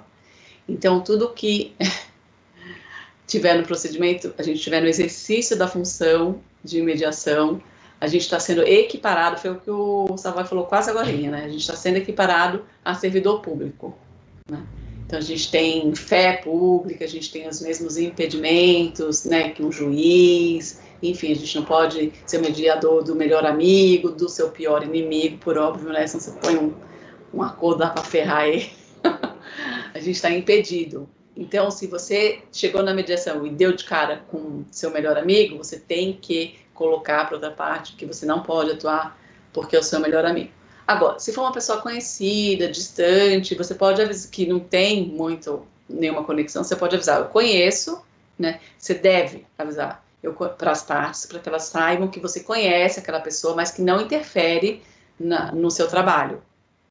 E se elas concordam em você continuar sendo mediadora. Mas você tem que ter, isso também é a decisão informada. Eles têm que estar informados de que você conhece de alguma forma. Porque às vezes tem uma mediadora que conta sempre que ela conheceu uma moça no jardim da infância e ela falou que não tinha um mínimo, assim, a mínima chance de eu lembrar daquela pessoa, e ela lembrava de mim, me chamou pelo nome, eu olhando assim. Aí quando ela falou que tinha estudado no jardim da infância, você deve conhecer ela, é Maria Inês, ela falou, olha, realmente a gente estudou juntas. Ela nem é novinha, assim, sei lá, 40 anos atrás, não tem nenhum impedimento aqui, mas eu vou deixar claro que a gente se conhece quando a gente tinha 7 aninhos. Aí as pessoas, não, tudo bem, mas mesmo assim ela avisou. Então, agora, se for amigo ou inimigo, a gente está impedido mesmo, não pode. A gente tem que avisar que a gente está impedido por questão. Namorado, ex-namorado, eu fiz um curso com as chicas, que são da Argentina, que é um curso excelente, e uma delas, e a Argentina está anos-luz na nossa frente na mediação, e ela estava namorando super feliz, o cara sumiu, desapareceu, e depois de uns 2, 3 anos ele apareceu lá porque achava ela uma excelente mediadora e queria ela levou um impacto, assim, primeiro ela pegou com a sócia dela que conhecia tudo, falou, que é isso, tá louco? Depois ela falou, cara, impossível, você pode até me achar a melhor mediadora do mundo, mas eu jamais vou atuar aqui, porque eu ainda, né, tipo, podia ter ligado e se explicado melhor, né, do que desapareceu aí. E aí ela já falou que estava impedida por isso. Por mais que ele achasse na cabeça dele que ela era uma boa e que tinha terminado em bom tom, para ela não rolou assim. Então a gente precisa avisar, tá? Tá, aqui. São equiparados a servidor público para os efeitos da legislação. Aqui a gente vai, se quiser parar para continuar, mas aqui, não sei se pode já continuar. Quando for novo, vocês me avisam. Ó, aí as regras, né? Não, a gente não está lá nos princípios. As regras de conduta, procedimento. Informação. Dever de esclarecer os envolvidos sobre o método de trabalho a ser empregado, apresentando-o de forma completa, clara, precisa, informando sobre os princípios deontológicos, referidos no capítulo 1, que são aqueles princípios que a gente acabou de ler todos, as regras de conduta e as etapas do processo. É claro que esse aqui a gente informar as etapas do processo, a gente ainda vai passar por essa aula de informar as etapas do processo, tá? A gente não teve essa aula ainda. Pelo programa aqui, do formato do Conselho Nacional de Justiça que eles colocaram as etapas do processo e as técnicas quase na última unidade, por isso que eu já estou trazendo para vocês já irem, porque senão fica muito distante, né? Mas a gente vai falar sobre elas. Então a gente informa, né, como é o processo, as etapas, como funciona, a gente vai montando uma agenda com as pessoas. Autonomia da vontade. Dever de respeitar os diferentes pontos de vista dos envolvidos, assegurando-lhes que cheguem a uma decisão voluntária e não coercitiva. É voluntária? Lembra que eu falei? É uma decisão voluntária deles, com liberdade para tomar as próprias decisões durante ou ao final do processo, podendo, inclusive, interrompê-lo a qualquer momento, o mediando. Se ele não estiver satisfeito, ou se acontecer alguma coisa no meio da mediação, que ele fique inseguro, que ele acha que o mediador perdeu a imparcialidade, que ele acha que o mediador não está integrando ali, ou entregando aquilo que é de acordo com as expectativas dele, qualquer motivo, sei lá, ele não quer porque não quer mais, ele achou que ele virou monge, qualquer motivo pessoal dele, a gente não precisa saber o motivo. Ele pode simplesmente falar, não quero mais. E acabou. É totalmente voluntário. A gente não pode, de jeito, em hipótese alguma, tentar obrigar um acordo. Isso é motivo de exclusão do nosso cadastro. Não, Patrícia, minha dúvida é a respeito dessa quarentena, do artigo 6º aqui. Eu advogo numa comarca pequena, né, onde houve a instalação de Sejus, que agora é bem recente, e a gente conhece todo mundo, né? Não tem como, eu sou nascida aqui. Não, claro que eu não tenho amizade com todo mundo, tenho poucos amigos, né? E conheço muita gente aqui. Em relação a advogar, porque não só para advogar causas particulares, mas em termos de defensoria, porque eu também sou eu sou advogada da ativa também, aqui pela defensoria. Como seria essa quarentena? Olha, se você atuar na função de mediador, para essas pessoas que você foi mediadora, você não pode ser advogada deles durante 1 ano. Mesmo defensoria? Mesmo, de qualquer forma. Tá. Mesmo de defensoria. O CNJ está ampliando um pouco isso, mas não saiu nada oficial. Uhum. O que acontecia antes, que era bem pior, porque só você está impedida só naquelas partes, só com aquelas pessoas. De você conhecer, não tem problema, desde que não interfira no seu julgamento. E aí você precisa se conhecer e avisar as partes. A gente se conhece, mas isso não interfere. Você pode falar, tá tudo certo. Eu posso conhecer? Eu posso. Eu já fiz mediação com gente que conhecia? Já fiz. Porque eu vim do Rio, né, de Janeiro, morei lá há muitos anos, cheguei para morar aqui na Vila Mariana, e estudei no Rosário, e o Fórum do Jabaquara é atrás. Tinha um monte de gente que já estudou comigo. Eu sou péssima fisionomista, assim. Mas mesmo que fosse boa, né? Então, às vezes a pessoa fala assim, mas como assim, né? E aí eu falo, ó, a gente estudou juntos e tal, mas não vai influenciar no meu trabalho. Vocês concordam? Geralmente a pessoa concorda, porque para ela não vai fazer diferença. Agora, se é minha amiga que senta lá, né, a pessoa que sentava na minha sala, que eu puxava o cabelo dela, que a gente brinca, não posso.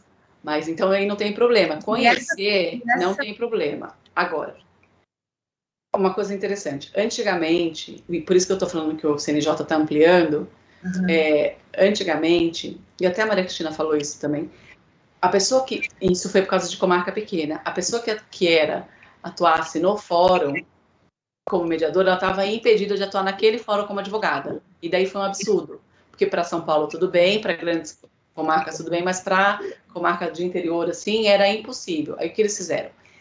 O mediador que é vinculado ao Sejusc, né, então você vai trabalhar pelo Sejusc, você não está impedida de atuar no fórum. Então, você pode atuar para qualquer juiz, para qualquer vara, tal, porque você é mediadora do Sejusc. É como se fosse um braço do judiciário. Não, como se fosse, não. É um braço do judiciário, mas eles editaram isso porque senão os advogados não teria nenhum mediador na comarca pequena. Você tem um fórum, às vezes, na cidade, óbvio, e aí o mediador não vai voltar para de advogar. Então, pode, porque você é vinculada do Sejusc e não dos juízes. Então, não tem nenhum problema.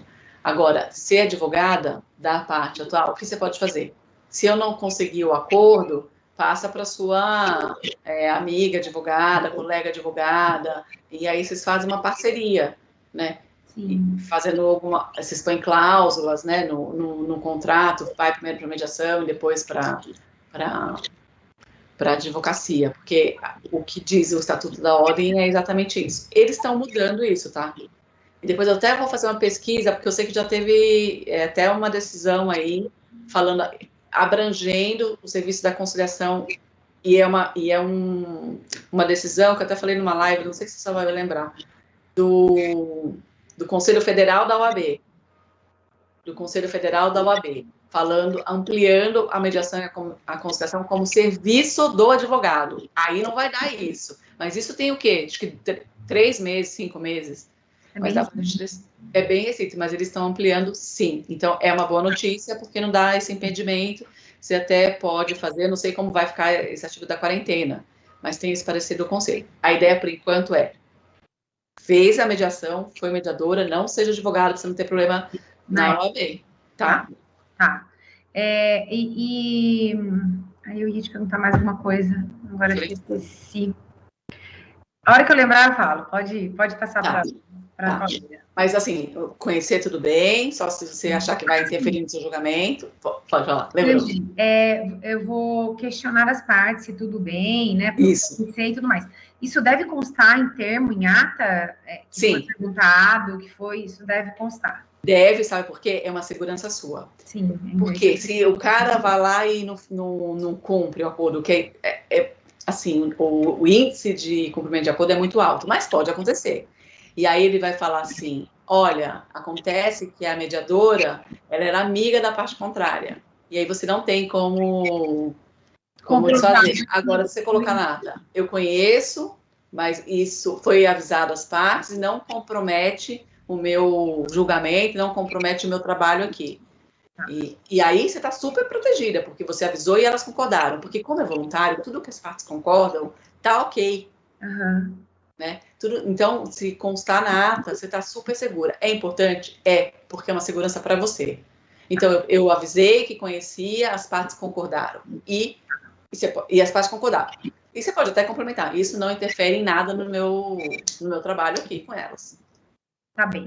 Tá bom? Tá bom, obrigada. Imagina. Tá. Eu queria perguntar como que é feita essa vinculação do mediador com o Sejusc? É contrato, é prestação de... É nomeação. É nomeação. Depois você vai fazer os estágios. Aí quando você pega o certificado de conclusão, você entra em contato com o Sejusc que você quer atuar, né? Ou, de repente, já nos estágios, alguns Sejusc já fica de olho e já te chama. Aí quando você recebe o certificado, eles pedem uma série de documentos. Aí você apresenta para eles. Ou se eles não te chamarem, você também procura, né? Fala, olha, eu acabei de me informar, vocês estão precisando, papapá. E aí eles pegam a sua documentação, estudam. Antes tinha uma reunião com o juiz, né? A gente tinha quase uma sabatinazinha com o juiz, mas hoje não tem mais. Na minha época tinha, e eu passei logo com o doutor Ricardo. e hoje em dia não tem mais essa sabatina que eu saiba, então é só mesmo com o gestor do Sejusc.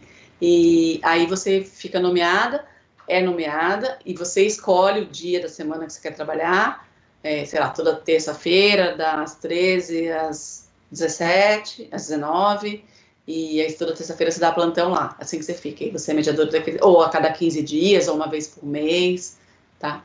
Mais que uma vez por mês não pode. Geralmente é uma vez por semana, ou uma vez a cada 15 dias é o mais natural, assim. Ah, entendi. Entendeu? Mas depois do certificado, por isso que a escola tem que ser cadastrada, porque daí você já tem o link de já entregar o certificado, e junto com essa documentação, eles pedem documentos, né, comprovante de residência, essas coisas que eles pedem, né? E aí, você que escolhe as datas, tal, porque que você pode para conciliar com os seus horários. Entendi. Gente, o princípio da autonomia da vontade eu acho bem interessante, porque é o dever de respeitar os diferentes pontos de vista dos envolvidos, né? E isso é uma coisa bem interessante, porque respeitar os pontos de vista diferentes não é uma coisa tão fácil, embora aqui fica bonito, né? Mas é que o ponto de vista é diferente. Então, a tendência é que a gente discorde. Agora, discordar e respeitar são coisas diferentes, né? Eu posso não concordar, mas eu respeito aquilo. Então, eu não vou pessoalizar, não vou atacar a pessoa, tá? Então, esse também é uma regra importante. Tá vendo que é uma decisão voluntária, não coercitiva. E o terceiro, a ausência de obrigação de resultado, que eu até falei um pouquinho antes, né? Dever de não forçar um acordo e de não tomar decisões, podendo, quando muito, no caso da conciliação, criar opções que podem ou não ser acolhidas por eles. Essa é uma diferença que o Código de Processo Civil trouxe, que a mediação, a gente não dá pitaco, né? A gente não dá nenhuma opinião, a gente facilita o diálogo, e que na conciliação a gente pode dar, sim, sugestões, pelo Código de Processo Civil, tá? Não tô falando que sou a favor nem contra. Então, mas essa é uma diferença que é a lei que traz para gente. Então, a gente pode criar opções, ajudar eles a criar opções na conciliação. Na mediação, não. E veio uma outra escola nova, que é posterior aqui, que é a avaliativa, que vai falar que sim, tanto o mediador quanto o conciliador podem dar sugestões, opções, criar, ajudar. Não estou falando que estou a favor nem contra, só estou dizendo o que está escrito aqui na lei e o que essa escola que eles estão trazendo como avaliativa, que está vindo de Harvard também, tá? que é muito das negociações.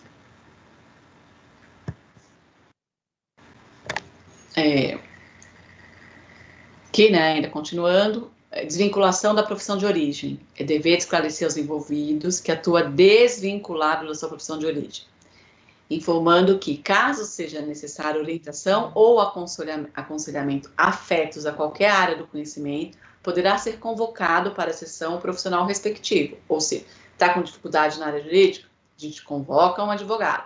Está com dificuldade na área contábil, a gente chama um contador. Está com dificuldade na área da família, a gente chama um psicólogo, né? O terapeuta.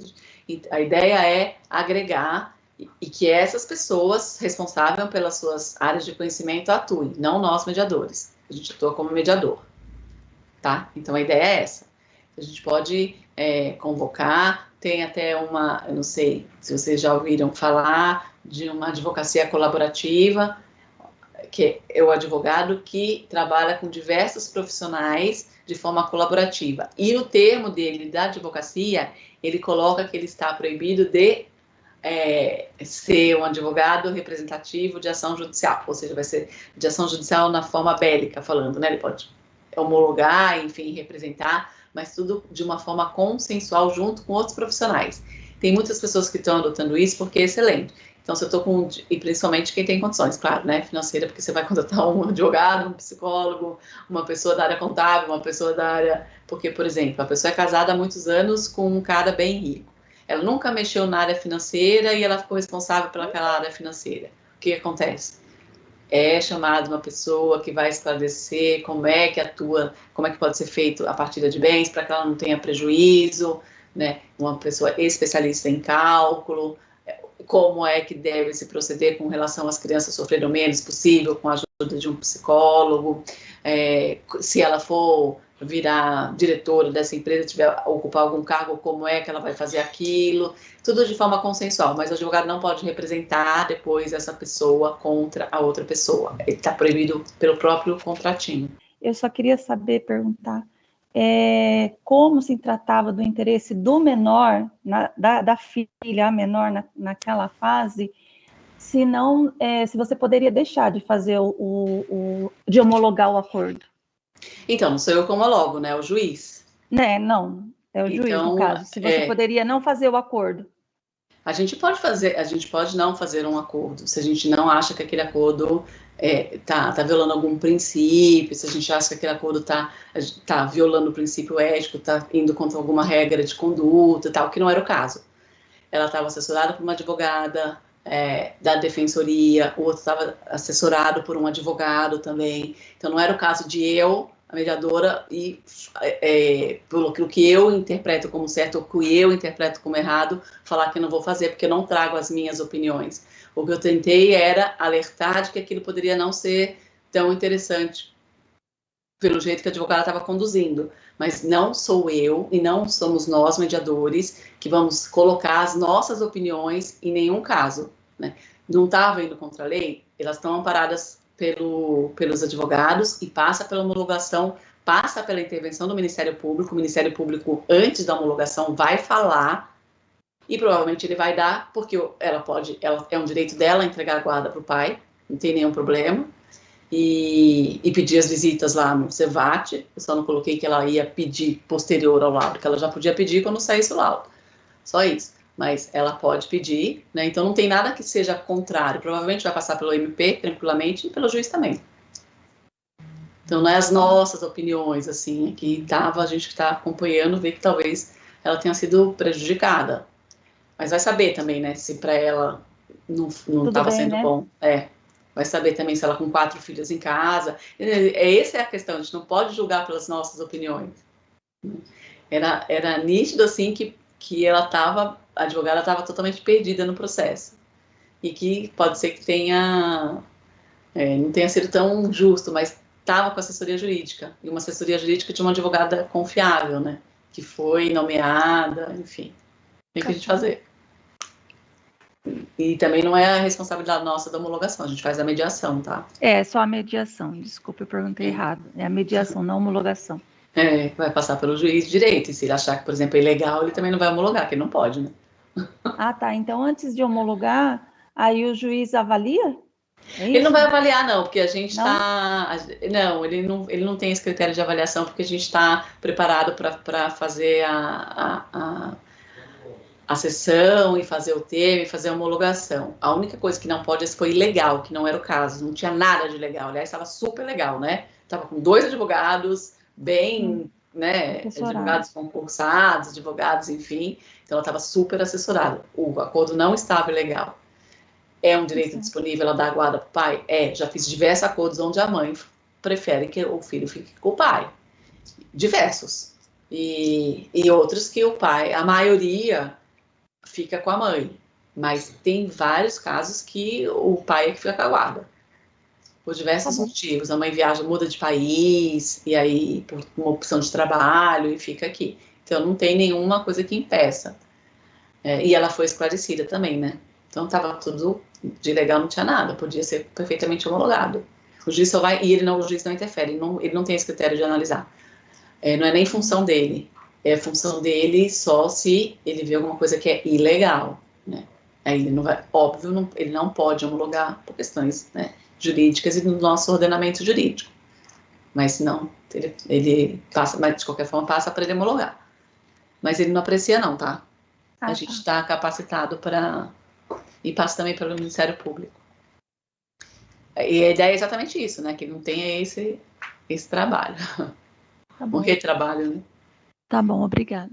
Imagina. Ó, aí a desvinculação da profissão de origem, né? Então, essa coisa até que eu falei da justiça, da advocacia colaborativa, que é uma advocacia que está avançando bastante, chamando pessoas de outras áreas para ajudar, e o advogado colaborativo não vai representar contra outra parte, porque ele já fez, ele já conhece a rotina, ele já sabe a intimidade ali das duas partes envolvidas.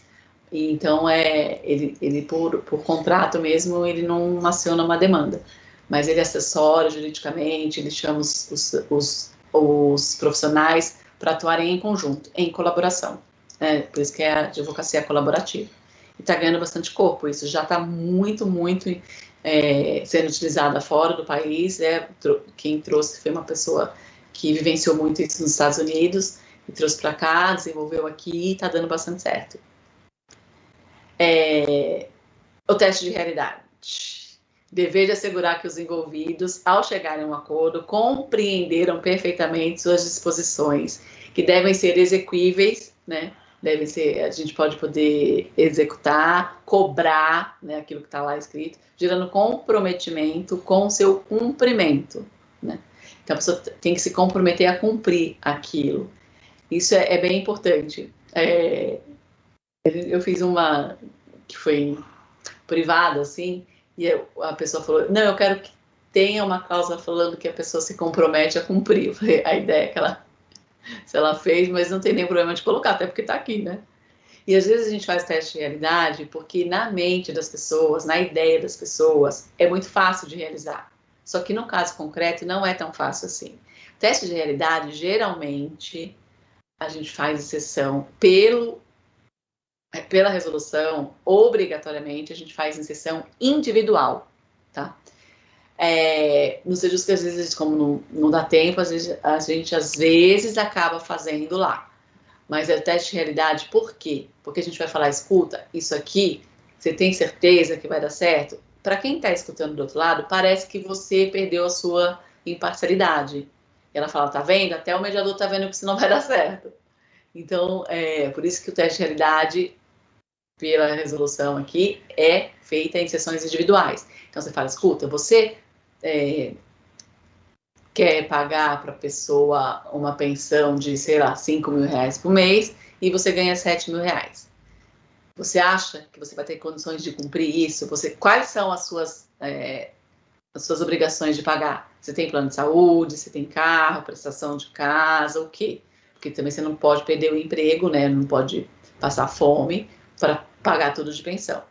Ou então a pessoa fala, bom, eu tenho um contato, sou apaixonada pelo meu filho, eu não quero de jeito nenhum perder o contato com ele, então eu quero me comprometer a buscá-lo todo dia na escola, né? A gente pode fazer o teste de realidade. Na cabeça da pessoa está perfeito, porque ela vai ver o filho todo dia. Você mora onde? Eu moro na Zona Leste. Seu filho estuda onde? Meu filho estuda na Zona Sul. Você é o dono do seu trabalho, né? Você pode sair, tem flexibilidade de horário? Não, sou empregado seletista.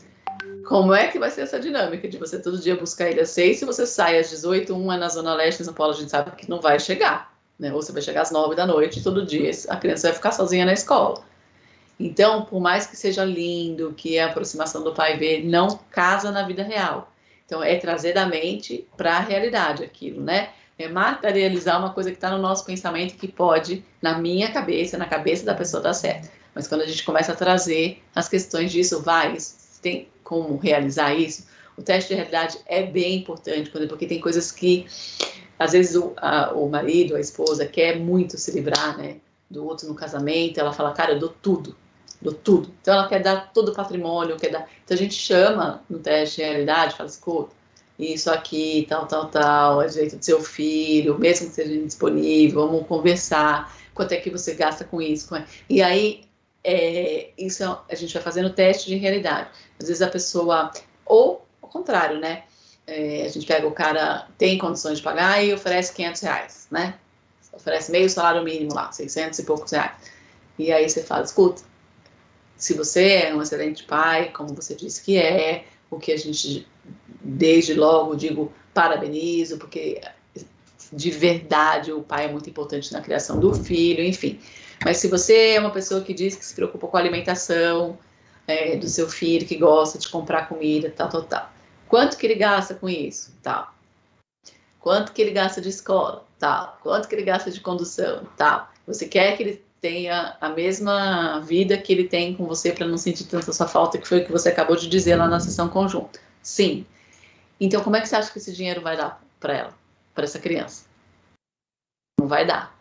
Como é que a gente consegue melhorar isso? E aí a gente vai trazendo para a realidade da pessoa. Porque às vezes na cabeça da pessoa, pode ser da mulher ou do pai quem vai pagar a pensão, ela acha que ela não está pagando para a criança, que ela está pagando para a mãe, e que a mãe vai gastar no cabeleireiro.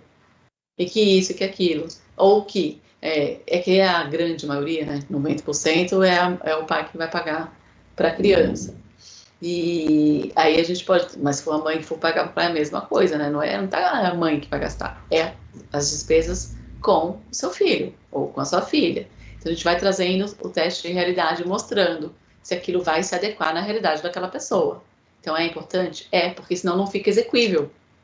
Né? Como é que a pessoa vai cumprir um acordo? Né? Como é que vai ser cobrado de uma coisa que ela não tem condições de cumprir? Teve uma vez que o cara ofereceu o valor exatamente do que ele ganhava lá no elite, estava apresentado no processo. E eu falo integral. E eu fiz a sessão individual. Falei, escuta, sei lá, você ganha 12 mil e você vai dar 12 mil. E era um valor alto. E depois que eu descobri até que ele era sócio do Habib's, tá? Aí ele falou, então, mas é que isso aqui é o valor que eu tenho na minha carteira, tá? Mas eu tenho muitos outros negócios por fora que não estão aqui juntados no processo e que eu vou viver tranquilamente sem fazer a mínima falta. Então, ok. Né? Mas olhando à primeira vista, você falava, mas isso aqui não está casando, tem alguma coisa estranha. Né? E aí, ok, porque daí a gente fez um teste de realidade, a gente perguntou o que acontecia, então ele tinha diversas outras fontes de renda e que ele podia dar aquela que estava lá no processo integralmente para o filho e ele queria dar e foi feito acordo dessa forma. Então, é nesse sentido que a gente traz essa regra aqui do teste de realidade, tá? Que virou também uma ferramenta, a gente vai ver. O teste de realidade é uma ferramenta. Quando a gente falou também da confidencialidade, uma coisa que eu não disse, nessas sessões individuais que a gente chama para conversar sozinho, então a gente fala assim, pessoa, né, por exemplo, se o João, eu lembro que eu falei na sessão de abertura que a gente podia ter umas sessões individuais, ao mesmo tempo que eu vou dar para o senhor, eu vou dar para ela também, na verdade, vou pedir que a gente faça uma sessão individual, você dura em torno de 5, 10 minutinhos, eu vou pedir para que a senhora Maria espere 2 minutinhos lá fora, se é em câmera privada, né, vai tomar um cafezinho, vai ao toalete, vai fazer alguma coisa, se é no seu justo que senta ali na sala de espera, também toma café, enfim, e a gente fica lá na sessão individual. Nessa sessão individual, com o advogado, a gente nunca pode, né, porque senão o advogado não vai nem deixar a pessoa ficar sozinha com a gente. Já aconteceu de a pessoa falar para o advogado, posso falar sozinha com ela? E aí, é claro que o advogado fala que pode, porque daí não tem, né? E aí, tudo bem. Mas foi a pessoa que pediu para o advogado, não foi eu que falei. Então, entre os dois, o advogado e seu cliente, e aí a primeira coisa que a gente fala lá na sessão, tudo que é dito aqui é confidencial. Eu só posso levar para outra parte aquilo que você me autorizar. Ou tem gente que fala mais genericamente, pode falar tudo que você não me proibir de falar aqui, eu vou levar para a parte contrária. Ou seja, a primeira coisa que a gente faz na sessão individual é falar da confidencialidade. É extremamente importante. Porque a sessão individual, a gente tem que ganhar muita informação importante. E que se a gente não pedir autorização para levar para outra parte, a gente pode perder o acordo. Porque a gente está proibido de falar qualquer coisa, porque ele não autorizou nada. Porque a regra, lembra, é a confidencialidade. A gente não pode esquecer. É que eu falei da sessão individual aqui, lembrei da confidencialidade. Tá bom? A gente vai fazer... Eu não sei, porque nesse coisa aqui não fica o reloginho. A gente não fez, né?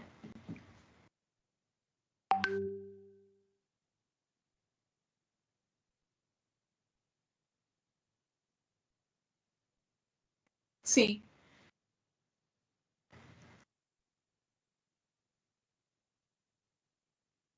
Por mim. Por mim, ok. Se todo mundo estiver de acordo. Ok. Esse formato aqui não fica com o reloginho. E aí eu nem...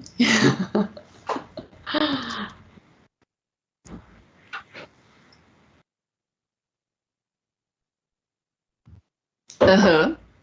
Com certeza.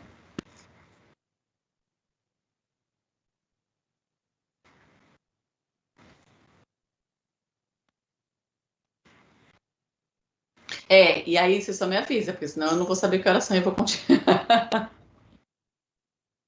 Aí já fala, nossa, meu Deus do céu, a gente não parou e ela não para também. É. Por que fica sem relógio? Meu celular tá ali, não tá aqui. Tá. Aqui, né? Artigo 3º. Aqui está das responsabilidades, né, e sanções. Então, a gente falou dos princípios, das regras, agora das responsabilidades.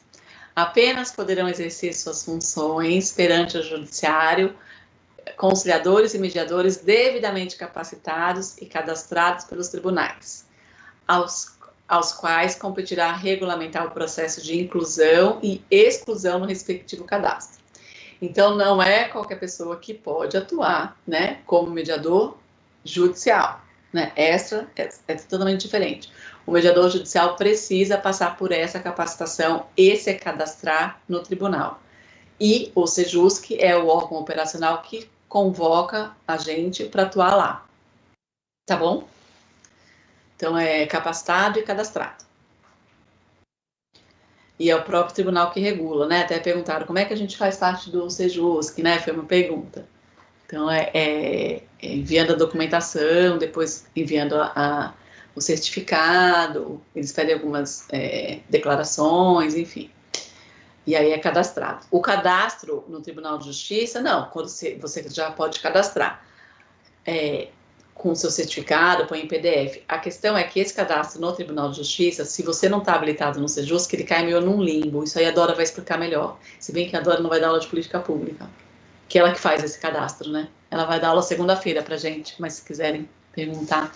Se você não estiver vinculado a um Sejusc, ele fica meio perdido lá. Então, quando está vinculado, o Sejusc confirma essa pessoa no cadastro do Tribunal de Justiça, tá? Mas isso é uma questão burocrática deles. O conciliador e mediador deve exercer sua função com lisura, né? Respeitando os princípios e as regras que a gente leu um por um ali. E eu fui dando exemplo, né, para facilitar, assinando, para tanto, no início do exercício termo de compromisso e submetendo-se às orientações do juiz coordenador da unidade que está vinculado. Então, a gente se submete, né, a esse juiz coordenador do Sejusc que a gente está vinculado. A gente pode trabalhar direto na vara? Pode. Então, o NOPEMEC habilita, eu já trabalhei, né, em algumas varas aqui mesmo com o juiz direto, mas o que acontece? Eu não poderia atuar como advogada naquela vara. Então, não sei até que ponto é interessante. É interessante a gente ser vinculada, e aí eles me vincularam pelo Sejusc, e eu atuava, e aí tinha algum processo, porque tem juízes que tratam os seus processos como seus filhotinhos. Eles não querem mandar o processo para o Sejusc, quer descer um andar, não. Ele fica aqui, o mediador que sobe. Então aí, para não ter isso, né, a gente habilita pelo Sejusc, aí o Sejusc manda a gente para atuar lá na vara, porque daí a gente também está vinculado ao juiz do Sejusc, e não da vara, para a gente não ficar impedido de advogar. Senão a gente fica impedido para quem é advogado, né? Para quem não é, não tem esse problema. Tudo bem nessa questão? Pode atuar quantos Sejuscs você quiser. Em cidades diferentes. Na mesma cidade, eu atuava na Barra Funda, que agora é o Central. Já era o Central, mas agora saiu da Barra Funda para o Central mesmo. E atuava no Jabaquara. E já passei um pouquinho no Butantã, aqui, né, de São Paulo. Mas aí lá eu fiquei, acho que um dia. Mas Jabaquara, Barra Funda há muitos anos, no Central, e no Jabaquara eu já estou desde 2016, e aqui passa rápido. Mas pode sim, o Sejusc que você se identificar, o Sejusc que estiver precisando, e a questão é, qual é a sua disponibilidade para atuar no Sejusc, né? Porque aí você tem que deixar aquele horário reservado, aquela coisa, mas pode sim. Quantos você quiser. Tá bom. Aquelas empolgadas, pode? Parece que eu tenho um Sejusc, né? Pode, né? O descumprimento. Então, esse termo de compromisso foi até aquela pergunta que entrega a documentação, a gente assina, né, um termo de compromisso que vai ressaltar, né, os princípios, as responsabilidades, as sanções, e fica guardado lá. Até essa aluna que foi chamada para São Miguel, ela é de Jundiaí. Eu nem entreguei o certificado para ela, ela já está assinando o termo. Eu falei, filha, você está totalmente na frente, né? Porque o pessoal gostou tanto dela. E ela me mandou esse termo, para eu ver se eu concordava. Eu falei, mesmo que eu não concorde, é o termo do tribunal. Você vai ter que se comprometer com esses princípios aqui, né? E aí você fica vinculado àquele juiz, tá? É um termo de compromisso, é um termo padrão deles, do tribunal. E o descumprimento dos princípios e regras estabelecidos, por isso que eu fiz questão, né, de ler com vocês, de dar exemplos e tal. A gente descumprir os princípios e regras estabelecidas nesse código, bem como com qualquer condenação definitiva, tá? Não é que se sofrer um processo criminal você está excluído, não. Mas se você sofrer uma condenação definitiva em processo criminal, você vai ser excluído do quadro de conciliador e mediador, do respectivo cadastro, né, e no impedimento para atuar nessa função em qualquer outro órgão do Poder Judiciário Nacional. Então, uma vez um estagiário, para vocês verem como...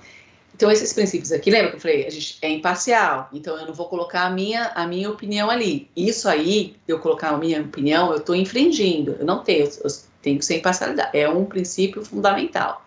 Então, eu não vou julgar. O meu julgamento ali pode ser uma causa grave de ser representada, porque outra parte vai se sentir ofendida, e não é que a gente é excluído também de uma hora para outra, não. Tem um processinho administrativo, tá? A gente pode se defender, claro.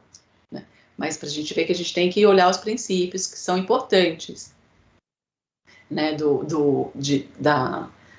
como a gente se comporta, de como a gente trata as partes. Não dá para fazer também de qualquer jeito, infringindo e passando por cima. A gente tem que respeitar. Eu ia falar algum exemplo de exclusão, mas, por exemplo... Algum estagiário que sofreu alguma ação penal. Lembrei. Obrigada. Um estagiário, gente, olha só que absurdo. Eu estava lá no Fórum Barra Funda, não era no meu, nem de escola ainda, foi em 2012, não, era 2015 mais ou menos. E ele entrou para assistir, advogado, né? Entrou para assistir como observador. Então a gente orienta bastante. Eu vou dar uma aula só de orientação de estágio, mas tem coisas que, para vocês, eu tenho certeza que eu vou falar para pessoas que nunca fariam aquilo. Ou não, né? Mas tudo bem. Aí, eu não, porque eu tive uma mulher de um desembargador que fez uma coisa parecida. E aí esse estagiário entrou na sala, sentou.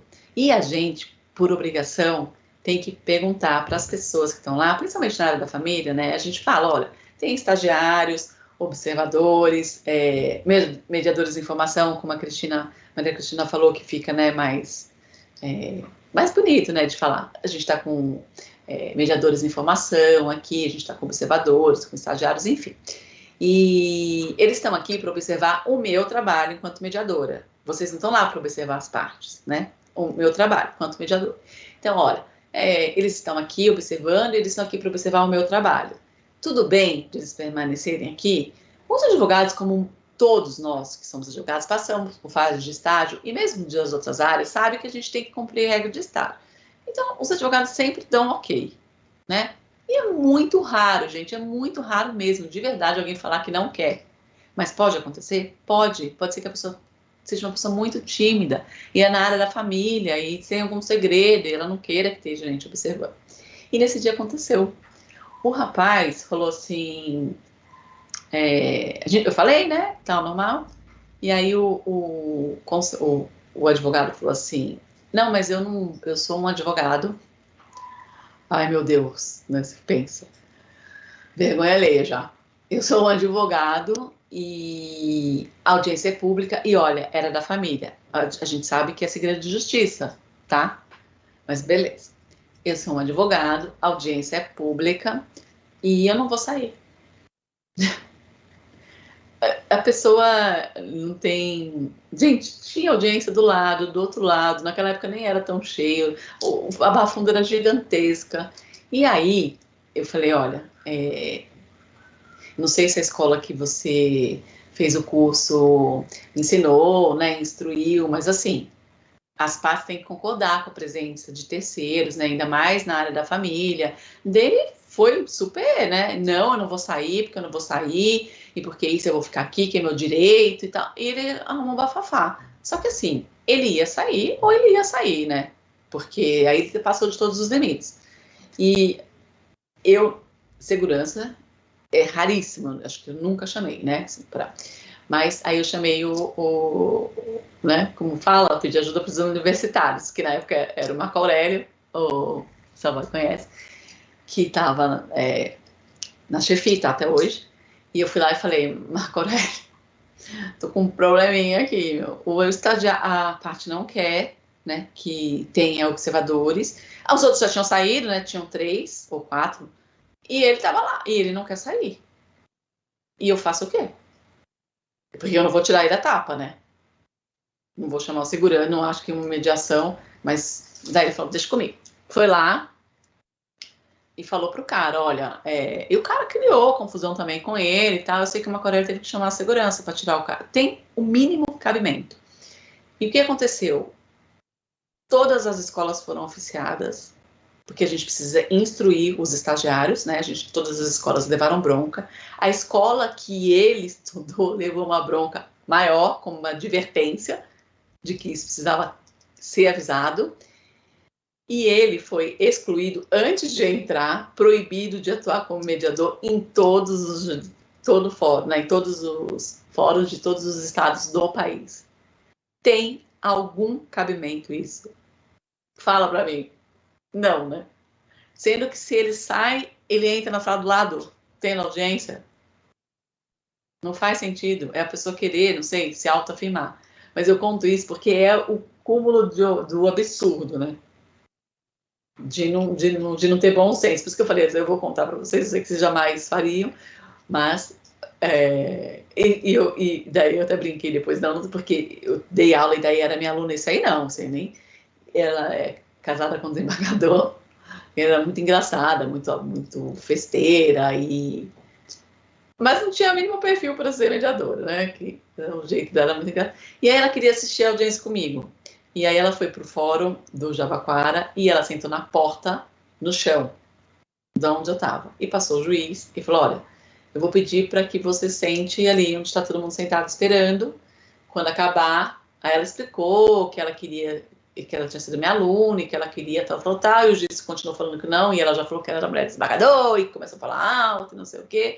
E daí ele bateu na minha porta e falou, ó, quando você acabar, tem uma pessoa que fez aula com você, que só quer assistir estágio com você e que ela está incomodando todos os demais. Eu também não tenho, meu, a pessoa, pra que fazer isso, né? Se ela tivesse conversado comigo 2 minutos antes, eu ia falar, entra ou espera 2 minutinhos, né? E aí depois ela até foi atuar numa vara e também não deu, porque ela falava assim, só vai para as pessoas. Ah, que brinco maravilhoso! E o ex dela lá sentado assim, como é que você separa dessa coisa rara? Era muito, meu, era muito engraçado. Tanto que esse juiz, que foi, que ela trabalhou na vara, ele contando para mim, né, que eles se encontram num clube aí que os juízes frequentam e ela vinha com champanhe e saia correndo. Gente, não dá, não dá, não dá. E ela é muito engraçada, é uma pessoa muito expansiva, mas assim, ela não tem perfil, porque não dá para você fazer isso, porque daí a outra parte já falou, né? Como assim? Vocês vão assistir um videozinho que é até da Porta dos Fundos, que vai falar mais ou menos, nossa, como que você tá? Você tá ótimo, eu tô me separando, eu tô acabado, eu tô sentindo muita falta da sua mulher. Ela é linda, ela é maravilhosa. Vocês vão ver, tá lá no videozinho. Que é um vídeo da Porta dos Fundos, mas é muito Eu já engraçado. assisti esse vídeo. Já assistiu? Já. Parece ela. Ele tá lá chateada e ela falando, nem prestando atenção no que ele tá falando, o que tá acontecendo. Nada a ver, né? A pessoa fala, gente, vem pra terra. E é o quê? Perfil da pessoa, personalidade. Essa é uma pessoa muito expansiva e tal, mas não combina, né? É o que a gente estava falando aqui. Então, ó, e aí esse menino, ele foi excluído antes mesmo de entrar, né? Até brinco, porque ele não entrou, esse advogado, que eu não sei o que deu na cabeça dele, porque não faz sentido. Então a gente tem que ter regras de conduta normal, né? 99% deixa ficar, se não deixar, sai, tem outro na sequência, não vai fazer a mínima diferença, né? E até porque não tem como mediador fazer o que? Obrigar? E aí a pessoa não fala nada, não faz sentido. Então era esse o toque aí que eu queria dar, e eu vou trazendo esses exemplos para vocês já irem idealizando. E uma vez excluído, não volta mais. Não volta, não volta, não volta mais. E aqui eles põem, ó, no respectivo cadastro e no impedimento para atuar nesta função em qualquer órgão do Poder Judiciário Nacional. Quer dizer, todos os fóruns são oficiados, e mesmo que faça, que se capacite, nenhum tribunal vai admitir como conciliador ou como mediador. Você pode atuar depois na mediação privada, né? Que daí não tem nenhum problema, mas dentro do judiciário, não. Mas são coisas assim, meio que... Eu não gosto muito de usar o bom senso, né? Porque o bom senso não é o senso comum. Então, eu não gosto muito mas, né? A gente tem um feeling, né? O mediador tem que autorizar. Quer dizer, a gente já está autorizando, já está sendo, né, legal. Eu faço comediação, tem mediador que não faz de jeito nenhum. Que às vezes, não, eu já passei por cada um fazendo comediação, que só por Deus, com o estagiário. Que a gente dá alguns toques, mas a pessoa falar de religião, da própria religião no meio da sessão, e o pivô da separação era a religião. Então, por isso que tem mediador que não deixa. Mas a gente já faz, né? Já abre para poder dar condições para que as pessoas façam estágio, aprendam, façam a comediação, vá aos pouquinhos. Hoje em dia, o que eu faço para não correr tanto risco? Eu peço para a pessoa fazer declaração de abertura e depois deixar ela tocar sozinha. Patrícia, a comediação é um estagiário que te acompanha na mediação? Ó, para fins de estágio, sim, porque você vai ter que fazer observação, né? A comediação e a co-conciliação. Mas depois, uma vez... putz, eu esqueci, eu sabia que eu tinha que falar uma coisa para estagiário que fez comigo. Uma vez que você está formado, aí a comediação, a gente não tem hierarquia, tá? Então, eu sou a mediadora e você é a mediadora também. Então, eu apresento como mediadora e você como mediador, não como co. Porque, embora co seja junto, muita gente acha que tem uma hierarquia. Enquanto estágio, sim, tem hierarquia, óbvio, porque você está aprendendo, né? Então, tem essa questão de a gente falar comediação, comediador, mesmo assim, a gente não fala de hierarquia, a gente só fala que é a comediadora. Agora, uma vez formada, não tem mais essa hierarquia, tá? A gente está igual. Já? Não deu. Ah, é.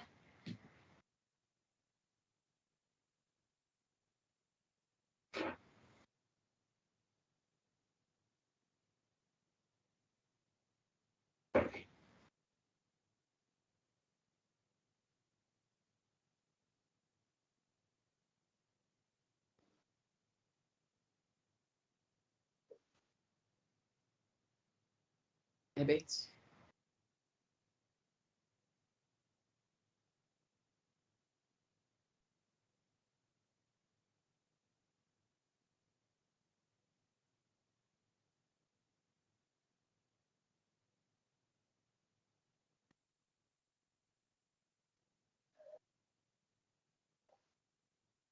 Muito,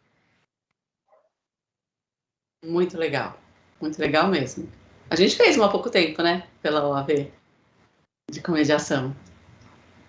Aí foi, é bem legal, assim.